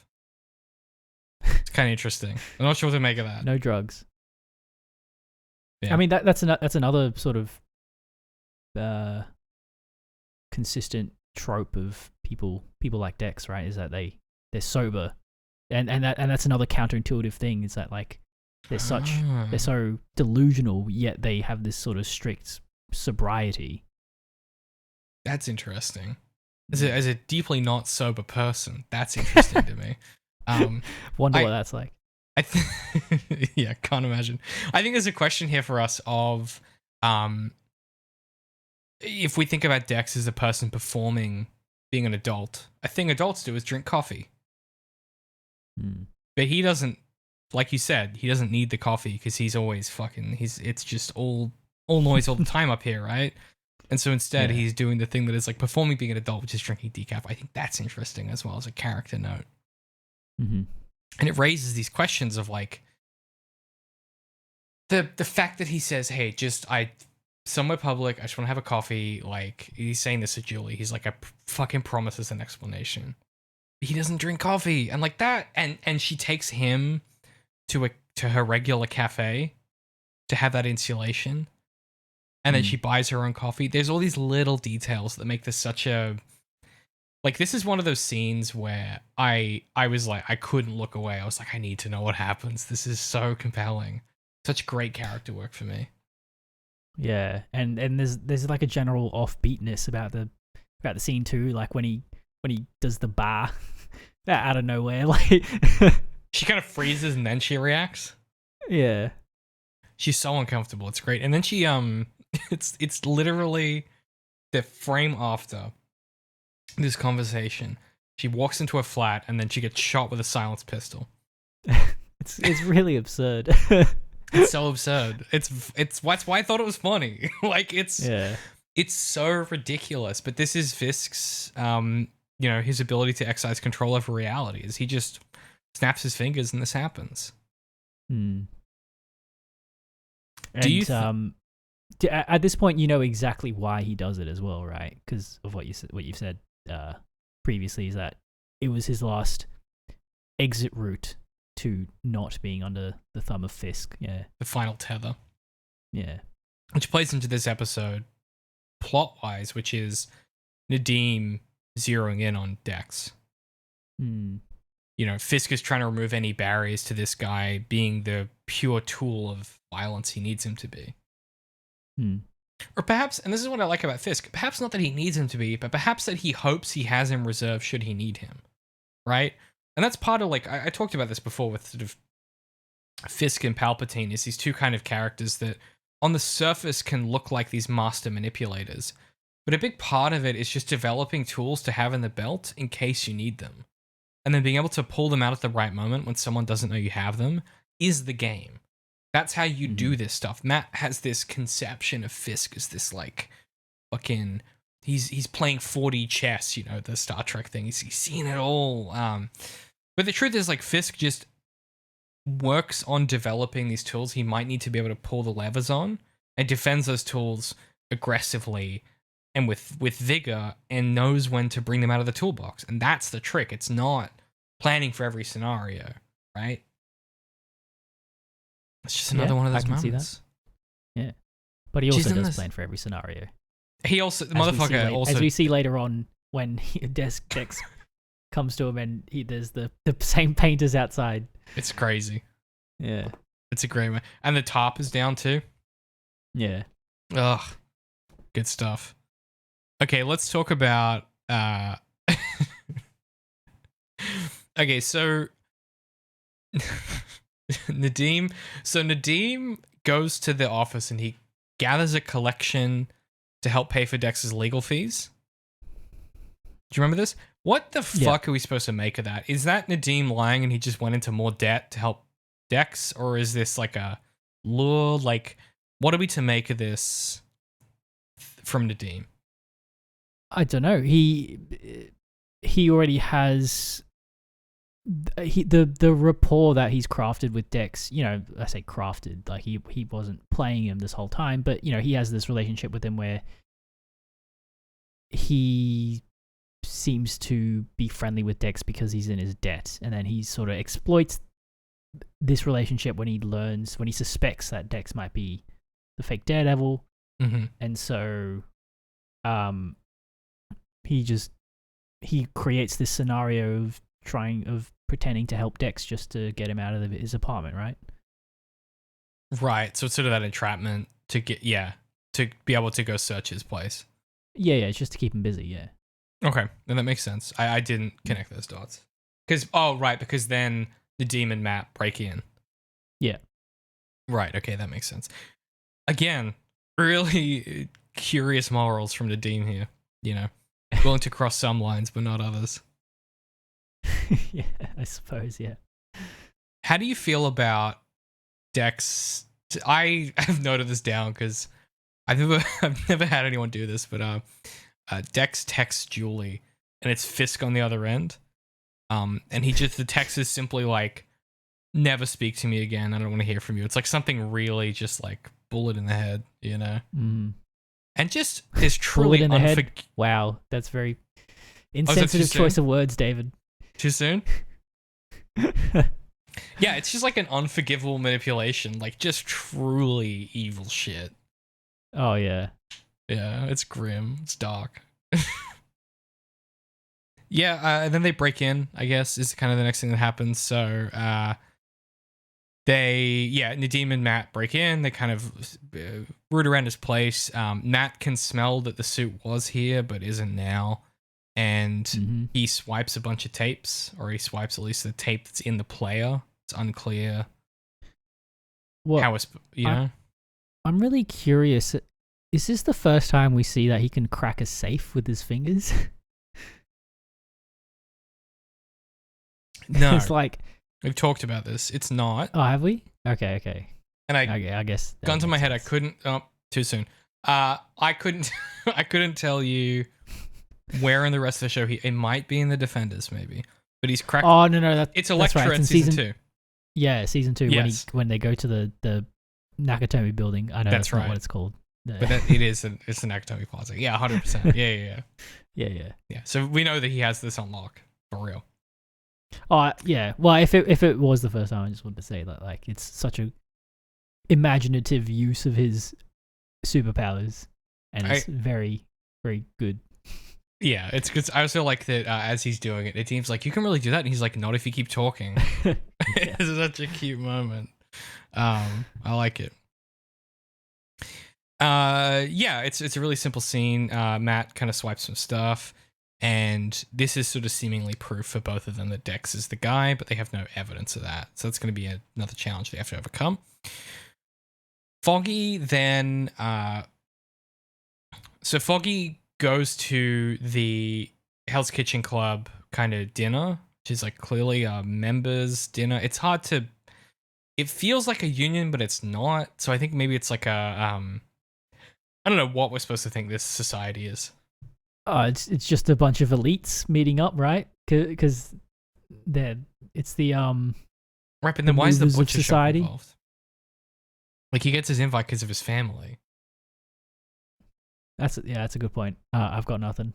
Yeah, I don't know. Maybe they're just an institution. They're a Hell's Kitchen institution, Pat.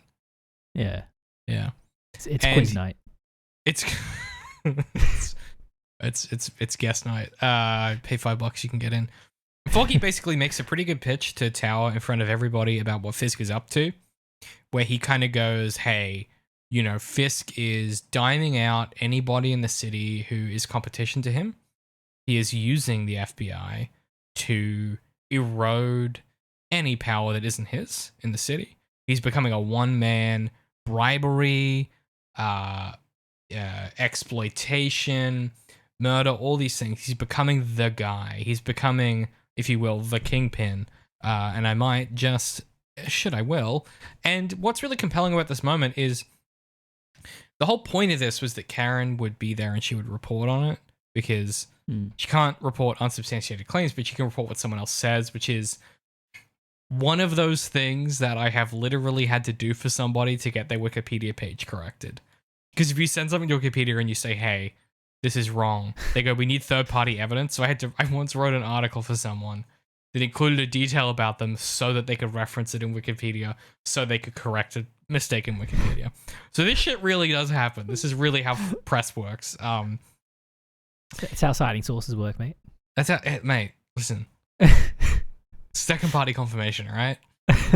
And he kind of realizes at the very end, he kind of thumps his papers down and he looks down and he sees Karen's name tag and he connects the dots and he's like, "Oh shit. She's gone to see Fisk."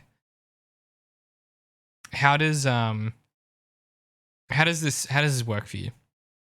This kind of Foggy moment. Obviously, I'm big into Foggy in these episodes. I like him. How does this work for you? What are your thoughts here? Well, the speech is about like pursuing difficult challenges, right? And the reason why someone like Blake Tower has opposition in the form of Foggy is because he isn't willing to, you know, roll up his sleeves and roll around in the dirt in order to bring Fisk down, in order to do the right thing, which requires a lot of work. And that is exactly why Fisk thrives, is because there are people like this in the system who just don't want the bother of it, are more than willing to just look the other way. So, you know, there's that going on a thematic level. I'm trying to think of if that connects to his realization about Karen. I don't know. Karen just generally likes taking the most chaotic, difficult route to things. Maybe that's the connection he picked up on there. He kind of builds up to this. I'm trying to recall exactly what happens. He's kind of building up to this argument that, you know, Blake is like, oh, that's not how courtrooms work. Like, you can't just say whatever you want. You know, you have to prove it. And that's when he makes a connection to Karen of going to Fisk to prove that he's a bad guy. Like, that's the connection that Foggy makes in that moment, is he's, you know, Tower says, hey, you have to prove things in court. And he's talking about how bad Fisk is. And then he looks at Karen's name tag and he fucking realizes in that moment that she's run out of cards to play. She's going to go and try and force him into a position to prove it. Which is to make Fisk have an outburst, potentially. Do something violent. Yeah. I think it's coming back to me. Isn't the last bit of his speech about how we as citizens have to stand up and, you know, like take this fight to the oppressors? Yeah. And then that compounded with what you're saying is he, you know, he's like, oh, who's the person with the most amount of like brazen willpower that have with no regard for their own safety? It's Karen Page, and yeah. That's Karen Page and Matt Murdock, right? But like Karen's the one that's absent. It's a pretty good scene. I like it. I like Foggy here. I just think he's punching on every cylinder. I just like that he's willing to walk away, right? Like, he realizes he's just out of there. Like, he doesn't try and finish the speech. He's just gone. That's true. And I like he's so good with like kind of older generation people. It seems like his sort of, you know, banter with like the guy sort of saying, "Oh, you're holding everyone up, Foggy." He's just that classic like talkative. He's got a guy. whimsical kind of. He feels like a mayor from like a picaresque novel, where you'd like you'd roll into a town on horseback and he'd be there just like in the street, you know, being, you know, people teasing him but they really respect him, kind of thing. Yeah, he's like he does have mayor energy, doesn't he? He's like the mayor of Metropolis or something. Like, he's got small town mayor vibes for me in a big way. Yeah. The man is locked up in FBI custody 24 hours a day. In a 5-star hotel. Because he made a deal with the feds. Living in luxury as long as he gives up major underworld figures. Which Fisk has done time and again, making this city safer. Or making his competition disappear. That's right. Wilson Fisk is informing on carefully selected targets, using the government as his private army to reclaim his position at the center of this city's criminal underworld. This is fantasy. No, it's a harsh reality. There are government officials who are controlled by various criminals. What Wilson Fisk has done is to take all those criminals and turn them over to the FBI and keep all those corrupt officials for himself. He's planning to turn himself into a one-stop shop for bribery and protection. It's all right here. And then, of course, we get our big climax, which I think is really... I mean, the thing that makes Daredevil is this sequence, right?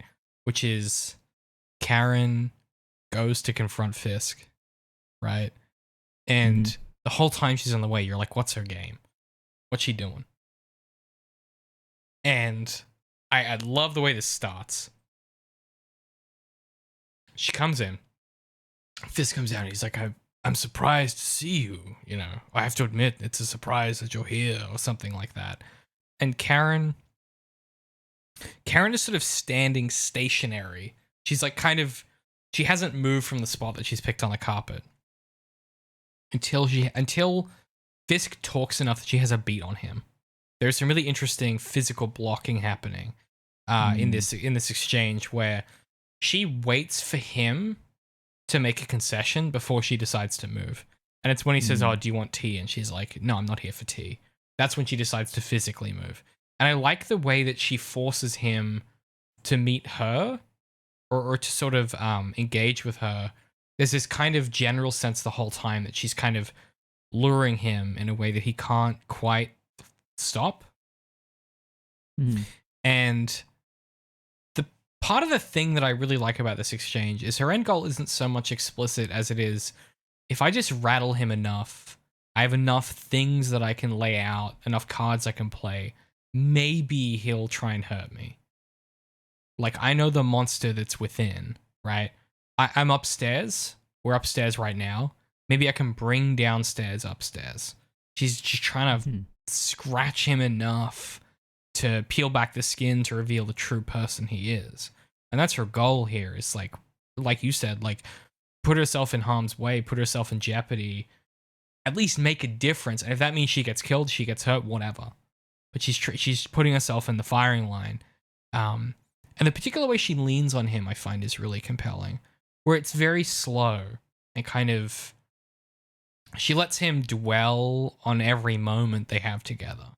She's not eager to get it over with. She's not luxuriating. She's clearly like in this really fraught state, but she lets him know that she's in no hurry to make this happen. And he already, like, you have to imagine that by the time they've sat down at the table, that he knows she's trying to goad him. And the fact that she lets it kind of draw out, be slow, like, it's this kind of weird fucking, like, gradual taunting that I really like. It's something familiar with Karen as well. Like, I swear she's done this a lot, where she's ready with hardball points of hers, and then she just has no idea that the other side also has hardballs to throw back at her. She's always like caught off guard. Yeah. And so it's a classic mixture of being like this scary and commanding woman, but also being harried and like anxious, and you can tell she's holding something back. And she has the Leighton Hewitt problem. This is an Australian tennis player, one of the best serves in the game. When he's on a serving, when he's serving, he's getting aces all the time. He's never expecting him to come back. And that overconfidence undid him in the end. And I feel like Karen's the same way, where she's so used to just nailing those serves that she's so unprepared for the volley back. And like, that's what we saw with Ellison. She just isn't prepared for other people to have something in the chamber. And that's the hubris that she has. And that's the hubris that Matt has. Matt isn't ready for Dex. Matt isn't ready for Fisk to have a response to him physically, right?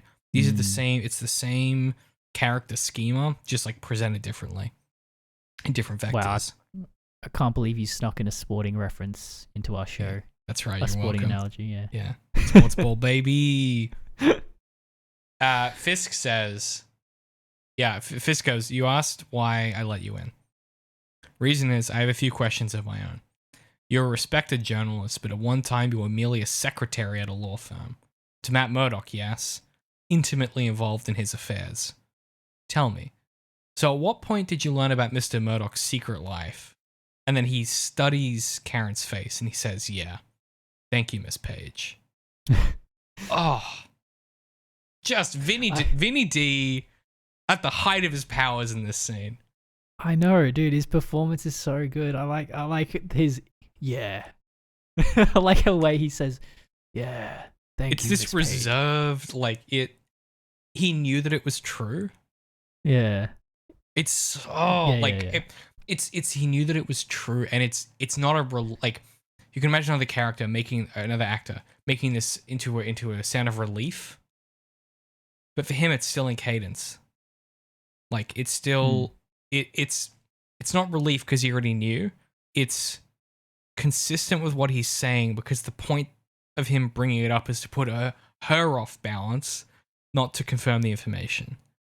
And that's why it's such a good vocalization. It also does have a secondary effect of confirming what he already suspected, I think. Yes. Yeah. But then the best part is Karen has a response to that. Right. She has more in the chamber. Yeah, that's right. And I love how in every moment where this dynamic shifts, you get the camera angle switch. Yeah. Which is like, it's funny. I did an essay on this kind of filmmaking trope in high school, and I used the the Joker interrogation scene in The Dark Knight as reference. Right. Because they do that as well. Every time the power dynamic switches, the camera shifts. Camera goes to the other shoulder. Yeah. Where is she? Yeah. Where's Rachel? Yeah. 100%. And this is the same thing, but what I like is that she doesn't really react to this.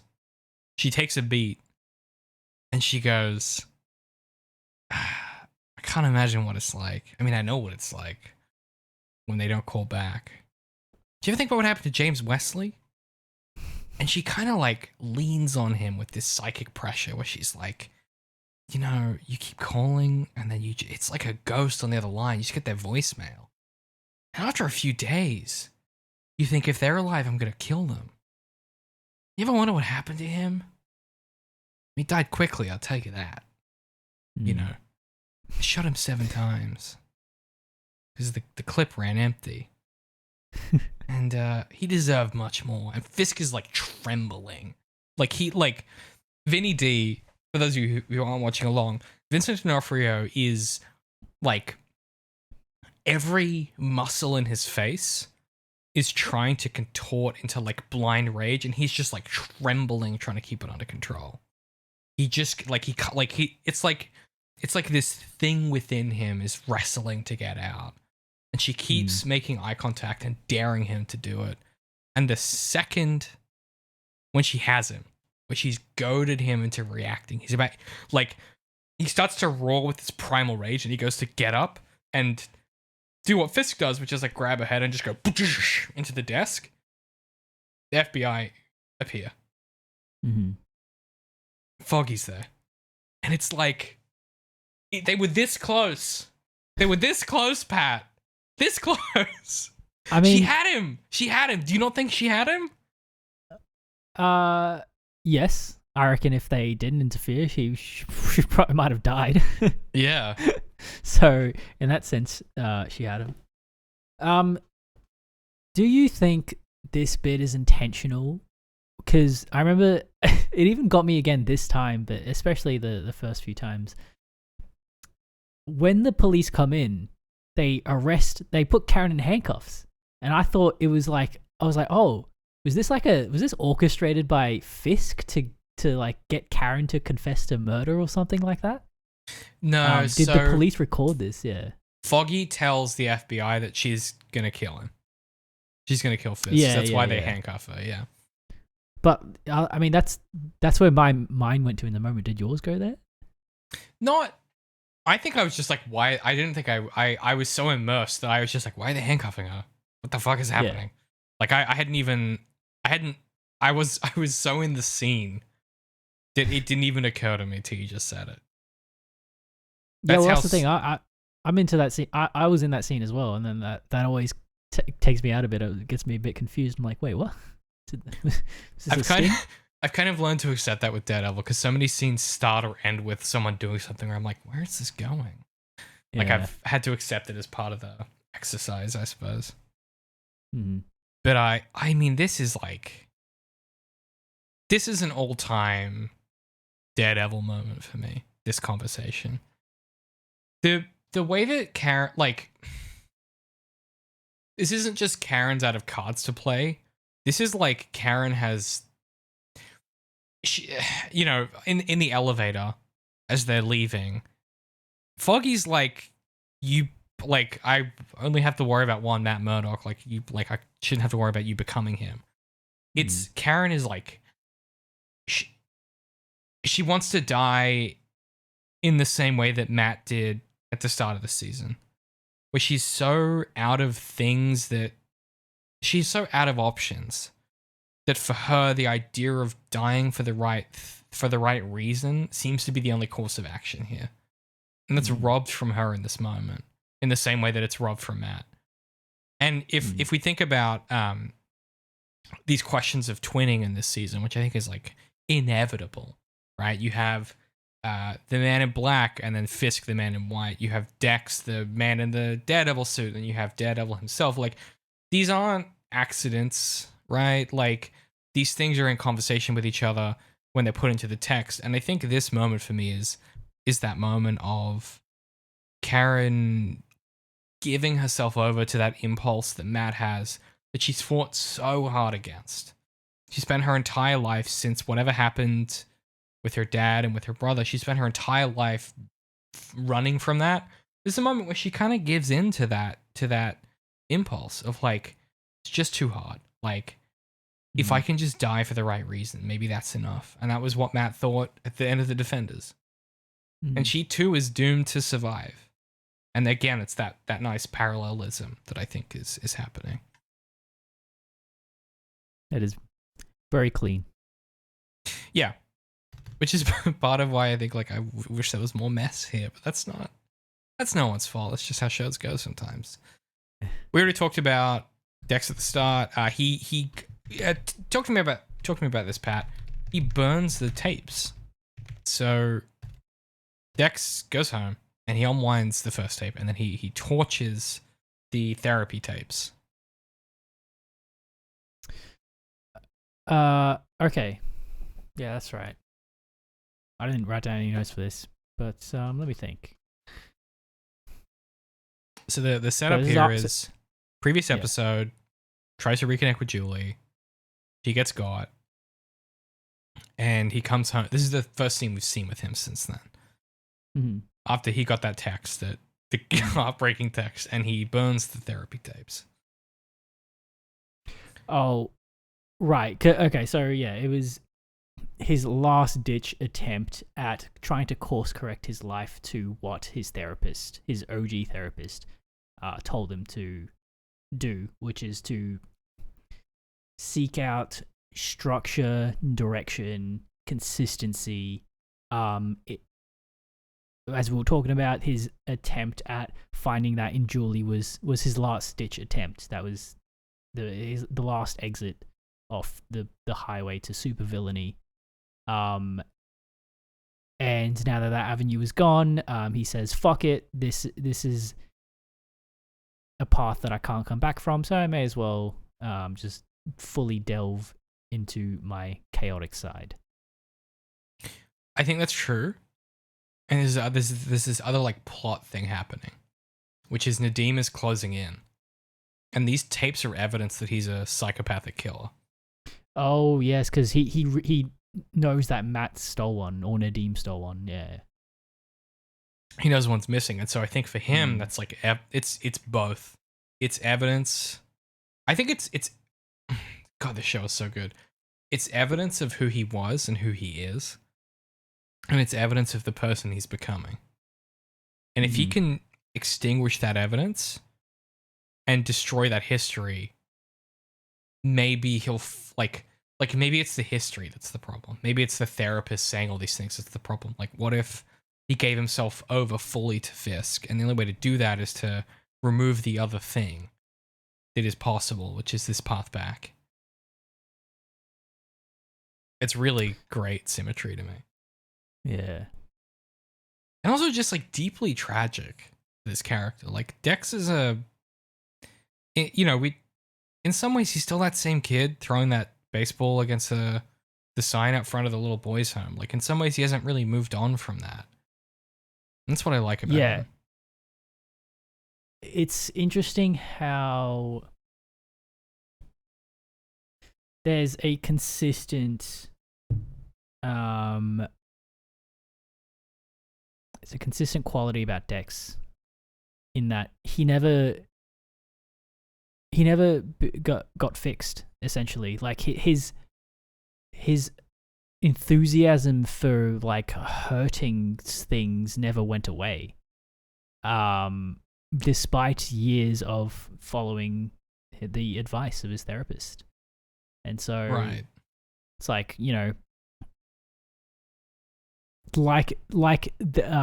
Matt having a moment of clarity that he is not going to be God's soldier, he's not going to be a Job. There's something similar going on with Dex in that,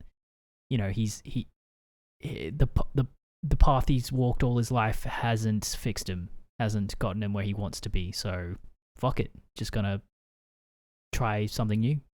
Well, I think that comes back to something the Punisher said, which is like, my moment of clarity came from the most unexpected of places.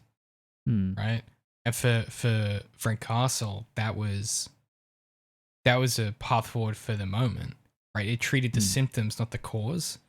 And I think Dex's entire life is a series of attempts to treat the symptoms because there isn't a solution to the cause. Like, I think Dex feels like he's like fundamentally broken.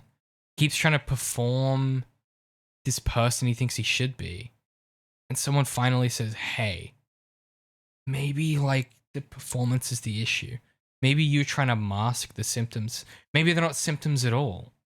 Maybe that's who you are. And this is that moment of like, if there was ever a path back for Dex, it's this moment. It's this decision that he makes to abandon the possibility of getting better and instead embracing or perhaps deciding that the symptoms aren't in fact symptoms at all, but are just who he is. Mm-hmm. And it's the way that the second it's over, the lawyers arrive at his front door. How did they know? Did they have his place bugged? If that's true, like that has to be the case, right? Because the timing is too coincidental for me. Yeah, they show up when he's about to eat his gun as well. So yeah, right. That's when he gets the phone call. It's kind of like, you know, how does he not realize that all this is like so coincidental and you know, clearly a manipulation by Fisk. Yeah. I mean, I guess you get to a point where reality is so foreign to you that those kinds of questions don't even enter your mind. He's so destroyed at this point, you know? Right, that's what I was going to say, is that it's tragic that that because he's in such turmoil, he doesn't see that when it's very obvious. Yeah. Yeah, exactly.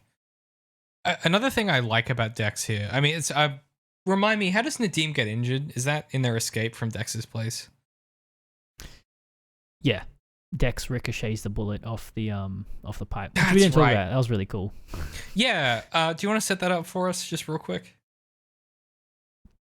Nadeem and Matt investigate Dex's apartment, but Dex is sort of, I guess he's come home early because he's freaking out over the text Julie sent.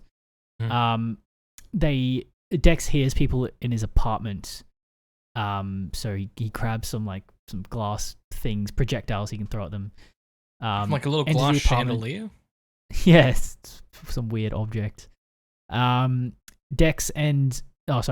Nadeem and Daredevil have snuck out through the fire escape into the apartment above them, and Dex knows where they are, and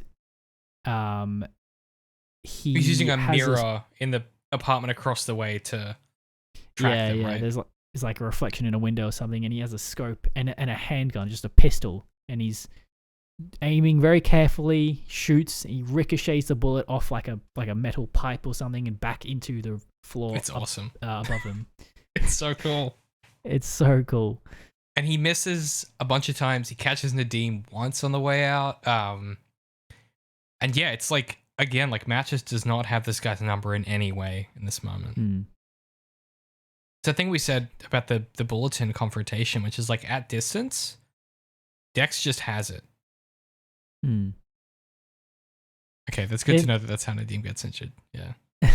It's such a grounded, like scrappy expression or way to realize the powers of Bullseye from the comics, right? Like adapting him into this kind of show is tricky. His powers are campy as hell, but like it's scenes like this kind of make you nod your head and go, yeah, like this is it, man. This is the way to do it. I guess because we see the process of it, right? Like we see the planning, we see the execution, and then we see our good guys realize what's happening. We see Matt realize how it occurs. In the film with Ben Affleck, that's not what happens, right?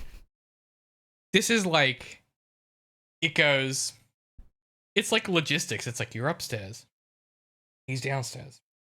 there's a reflection. And then the first time it happens, you're like, how did that happen? And the second time, it's like, maybe it's this. And the third time, you're like, oh, it's this.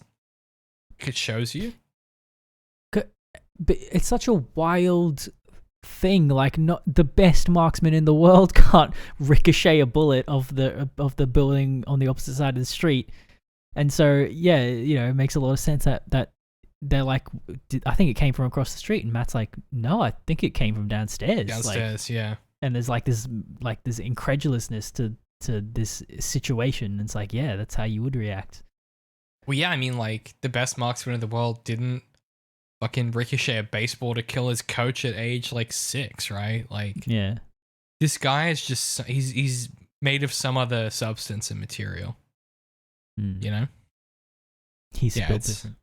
He's simply built different, yo. The other note I like about Dex after this is, so Nadeem, Nadeem, the man that cannot stop lying to his wife, is shot. And he's in his car, and he's in a bad situation, and he sort of says, "Oh, I need to go over some paperwork because he's got to deal with this bullet wound." Again, my man has to just be honest. It's crazy. It's crazy how much he's lying. Yeah. And basically the lawyer turns up and brings Dex to. So, like we kind of already said, so they escape and Dex burns all the tapes, like you said, because it's about removing that previous layer of control. It's also about removing evidence, I think. And the lawyer turns up, and another note I really like about Dex is everything he wears is so flavorless and generic. Like, none of his shirts have logos on them like Matt's do, or his his sweatshirts. He's wearing a black baseball cap without a logo, a black shirt, and a denim jacket. It's just this it's this imaginary of what an American adult looks like. He is every Stephen King protagonist from the 90s. He just looks like an American guy, right? It's the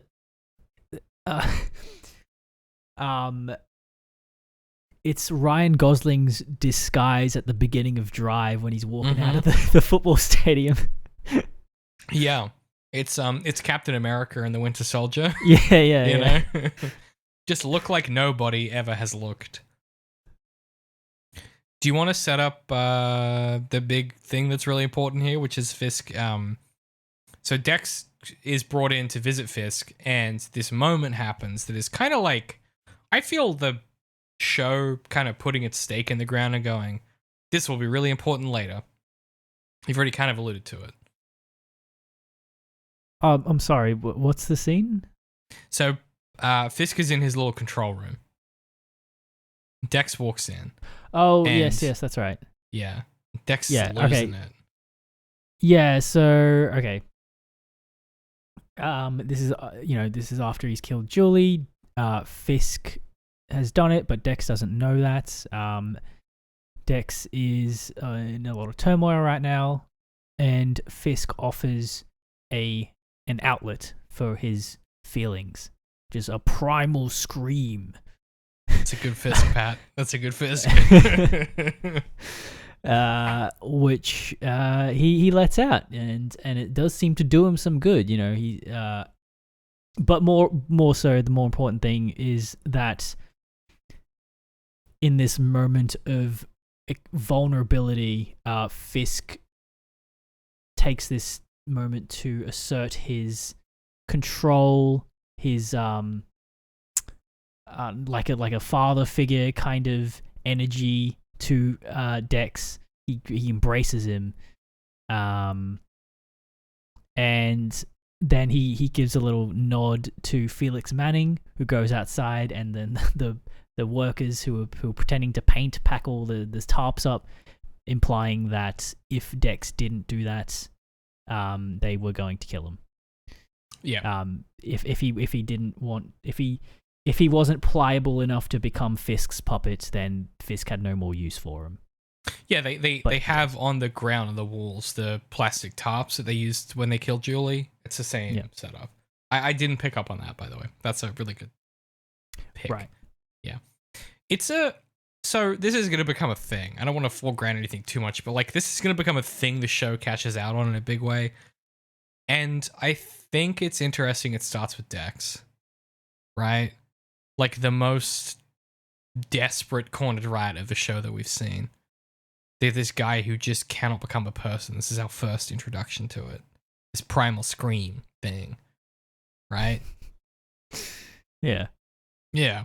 It's interesting to me. I'm not sure what to make of it yet, but I think it's interesting. And I like the way that he sort of, I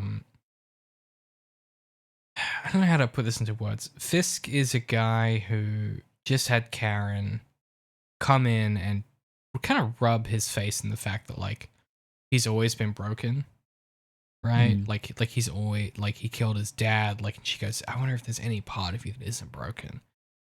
And when he brings Dex in, it's this thing of like maybe this is like maybe in like a very real way. This moment is Fisk accepting that he and Dex are the same, that they've always been broken in some meaningful way, in some kind of complete way, and this is him genuinely connecting to someone else. And like, yeah, it's a manipulation.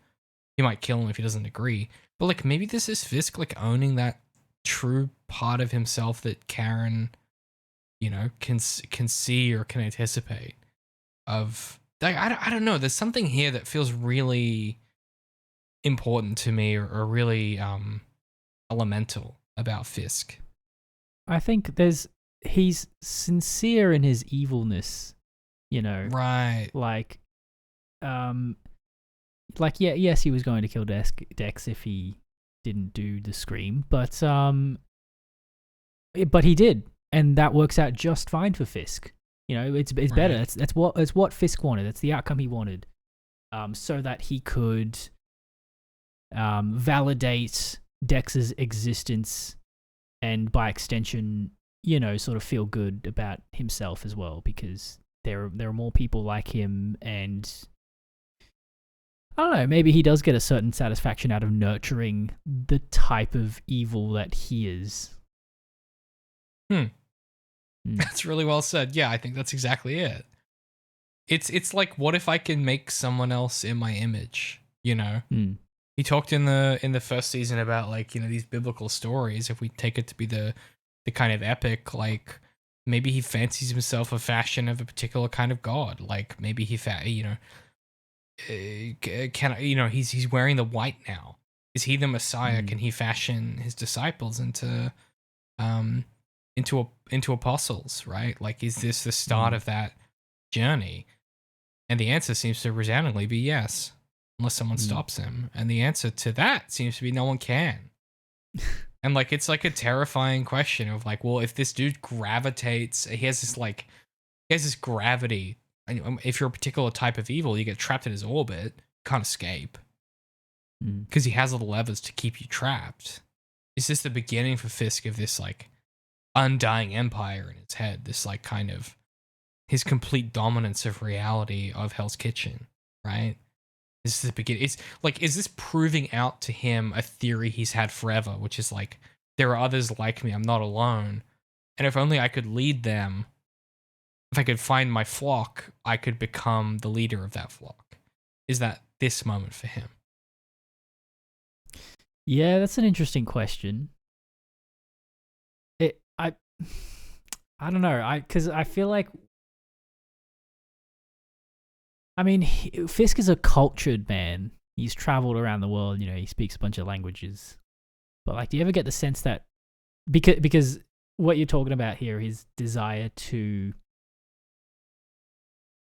I don't know, like kind of start an empire or something, he doesn't seem to have a great man theory that he applies to himself, it seems. Because he'd rather be in the shadows, you know. So yeah, I don't. That's a good question though. I don't know what sort of self-actualization he wants, other than, you know, being with Vanessa. I don't think he knows. Yeah. I think he spent his entire life trying to prove that he's not his father. And he's reached the point where he's proved that he doesn't have like a Like, if you live your entire life from reaction, you don't have a vector. Once you overcome that. Like, in some ways, it feels to me that he's the teenager who rebels, succeeds, and then goes, well, now what? Like, I think it's a really interesting question. I guess I'm interested to see where the show goes with it, because, yeah, like, what other lever does he have left? It feels like he's done it all.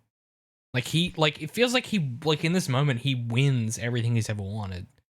This feels confirmation to me of, yeah, like, all of the machinations that Karen and Matt and Foggy have been so afraid of, that Ben was so afraid of, that Ellison is so hesitant to kind of give oxygen to, that Nadeem is denying, that Tower is pretending isn't happening. It all feels like it's coming true in this moment.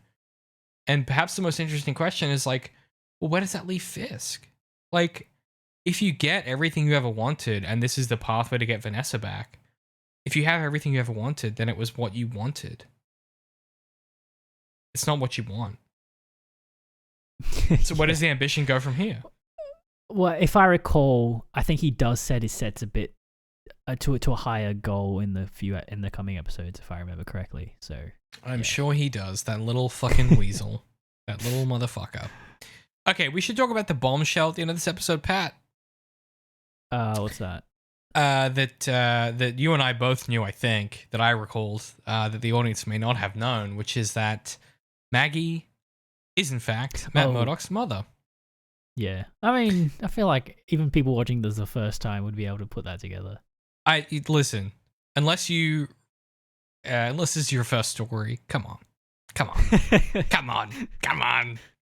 But I don't know, she gives us little hints. We get a reminder. It's great. She's, oh yeah, I wasn't always a nun, But I guess on that note, I want to kind of very quickly, just in the interest of runtime, I want to quickly touch on some stuff about cashing out that I've already alluded to. This moment is cashing out on some stuff we've heard earlier. It's cashing out on Jack Murdock. It's cashing out on Father Lantham and Matt's time in the kind of seminary. We get some setups for some cashes out later, which is the Fisk bellowing thing. We kind of get final textual confirmation that Karen and Matt are two sides of the same coin, which we already knew about. I want to bring to bear here something that happens in Book of the New Sun, which is Gene Wolfe, which I've finished recently, which I've been kind of reading the whole time we've done the show, which is this idea of twinning. In that story, you have Severian, the protagonist, and the sister name Severia. And I think like Karen and Matt occupying the same liminal schematic space as the people who, when they run out of options, will just put themselves on the line, right? That kind of messianic complex of, it's not quite a god complex, but it's something close, which is like, well, if no one else can get it done, if I just sacrifice enough, that might tip the scales. And I think sacrifice becomes the ultimate question of the season, right? Foggy's irascible sense of justice, the butcher shop, what is he willing to sacrifice to make Fisk go away, right? At what point does it start to endanger his family and the butcher shop and Marcy and his job at the law firm? We get the formalization of policing in Hell's Kitchen with Tower, where Tower seems to be willing to sacrifice some aspect of his effectiveness or some aspect of his kind of platform to get reelected, right? There is this big through line. What is Dex willing to sacrifice in order to feel like a complete person? What aspects and violence is Fisk willing to sacrifice to get what he wants? I think it's no mistake to me that by this kind of midpoint, those are the big themes we have laid out before us. And I think we have kind of 2 or 3 key questions. We have, what has Karen sacrificed? And what are we to make of that? Right? We know something happened. We know that's on the table. We have, what will Matt do in order to stop Fisk? Is he willing to sacrifice his soul? Even though he doesn't quite believe in the Catholic sense, I think he still believes in a sense of damnation. And then perhaps more importantly, what will each of these characters, be it Dex, be it Fisk, be it Matt, be it Foggy, be it Karen, be it Nadeem, what will they do in order to protect the thing they hold most dear? What were they willing to sacrifice in order to uphold for themselves the kind of core set of things that are important to them? We know for Cat, Marin, and Foggy, those are kind of very delimited. We kind of know what those look like. I'm interested to find out for Nadeem, where is that line? I'm interested to find out for Dex, like, is there a line? Is that even possible for there to be a line, right? How far is Fisk willing to go? And I think at this juncture, at the kind of halfway point, there's already a lot of stuff that's been cashed out from the show previous. And so I'm starting to go like, okay, like what, like where are we going next? Because a lot of it's already kind of paid off in a way. And it feels early for that to have happened, if you know what I mean. That's actually a really good point. I feel that too, yeah. Because, like, I mean, we know exactly what Nadeem is willing to sacrifice himself and not his family, and like that's been it's been proved several times throughout this season. Yeah. Yeah. I think it's an interesting question. I have faith. I think the show has a few more tricks up its sleeve. I hope so too. But I wanted to raise it as like a question because I think it's a similar thing that I always feel at the end of big kind of shows is like, how do you cash out the things you've been building towards? I think a big way that's done well for me personally from a taste perspective is you cash out on stuff that you think is interesting and you let other stuff be messy or unresolved or like feel natural. And there's a part of me that I already foregrounded at the start of this recording, which is like, it feels like it might be leading to something really neat. And I don't know that that's going to work for me, you know? Yeah, I see. Yeah, and so I want to kind of, you know, put that into the conversation here and see where we land, Pat, because I don't know, man. It's starting to feel like we're going to tie off some stuff real tightly in a way that I don't know how I feel about. Yeah, well, I think we've got a few flashback episodes coming, so they're going to take up some runtime. Okay. Yeah. Well, you sound enthusiastic. I've never liked a flashback in my entire life. Tell the story you're telling. Any final thoughts, Pat? Well, there's a bit where Matt is sort of listening to the tapes with Sister Maggie. I thought that was a kind of a cool mirror that the show draws between young kids who are troubled, who don't have moral guidance. But it's ideas that the show kind of already explored in season 1. So, you know, it doesn't take a whole lot of time to repeat itself. Mm-hmm. But it's always interesting seeing that the questions of inherent evil pop up in this show. And it feels like the show is maybe like laying some groundwork to be like, maybe inherent evil doesn't exist and it's the conditions, but then maybe also the conditions are no excuse for where you end up. Like Fisk and Dex could be different people and they aren't. Like there is sort of a it's not quite see, this is where it's tricky. It's like I don't know where it's going yet. Like I don't know if it thinks that like Fisk and Dex having done murder so early is a road with no return, because I don't know what the show thinks yet of Karen's past and how that's going to be positioned against those two things. You know? Yeah. I think it leaves it open until the very last scene, if I remember. Oh, God. Okay. Yeah. I'm sure that'll frustrate the shit out of me. Yeah, look, I know, right? Next episode, we are talking about Daredevil Season 3, Episodes 9 and 10. That is Daredevil Episode 35 and 36. So the next two, we're kind of doing duos. And it's Pat, it's the next episode. And then it's another duo. And then it's the finale. Ooh. So we're kind of right up to it, man. Like we're on the road home, as it were. We're getting there. home stretch, man. So How for long have we real, been doing this? huh? How long have we been doing this series? Like more than a year at this point, surely. Well, I don't know. I feel like me and Darth did the Sherlock show for a million years because I had to read like thousands of hours of Sherlock Tumblr posts. I think we've been doing this for about a year and change. Yeah. We definitely started in Good stuff. summer. So, Yeah. yeah, we've made it happen. We're nearly there. So tune in next time, episodes 9 and 10 of season 3. Pat, where can people find you on the internet if they want to consume more of your thoughts on film, media, and philosophy? People can find me on YouTube, Spotify, Apple Podcasts, SoundCloud, and Stitcher. Our podcast is called A Method to the Madness. Look up A Method to the Madness podcast if we don't pop up. We also have a website called AMTTM. Our website is amttm.com. You can find our socials from there. You can't even tell that it's late for us. Yeah, go check it out. Mitchie has some really interesting write-ups. His one on Handmaid's Tale in particular I find really compelling.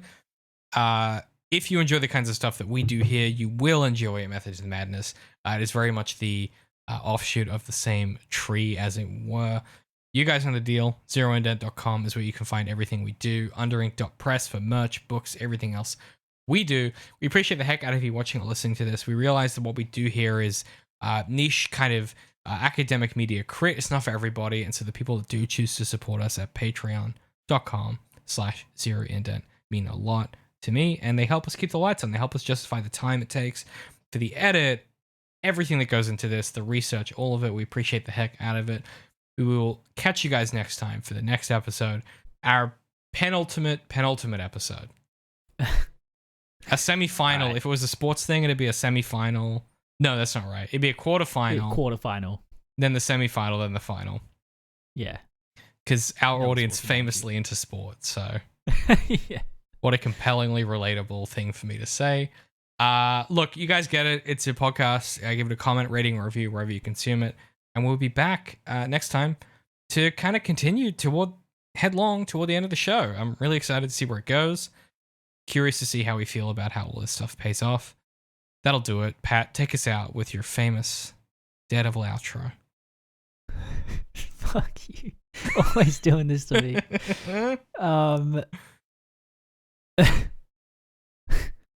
As a boy, I subscribed to Zero Indent. There you go. That's it. Okay, we'll catch you guys next time. All right, see ya. So you just have Fisk like that, huh? Yeah.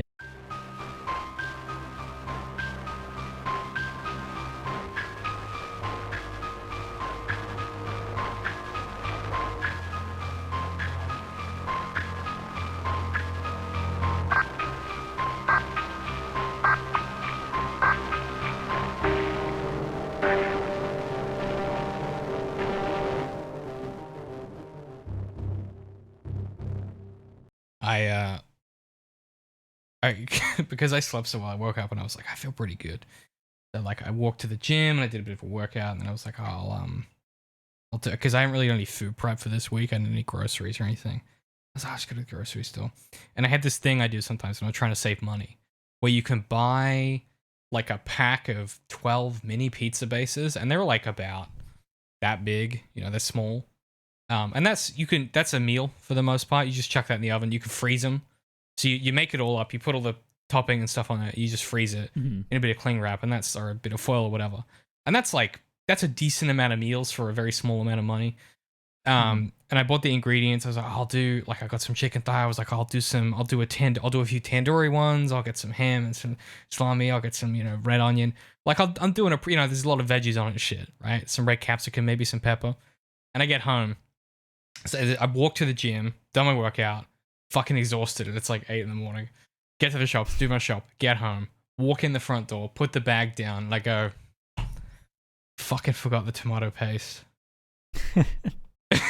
I'm like, that's the whole morning crucial. Of meal prep was predicated on this. And it's already 28 degrees. You know what I mean? So I'm like, I've been doing this thing in the last few weeks where I just refuse to write down like what I need from the shops.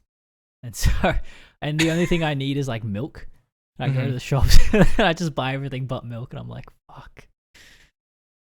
I've started this is the like fucking lunacy I'm on.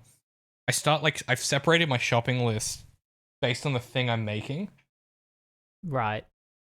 Because otherwise I forget. And the one thing that's not on my mini pizzas is salami, beef, sausage, cheese, red onion, mini pizza bases, other vegetables. There's no sauce here.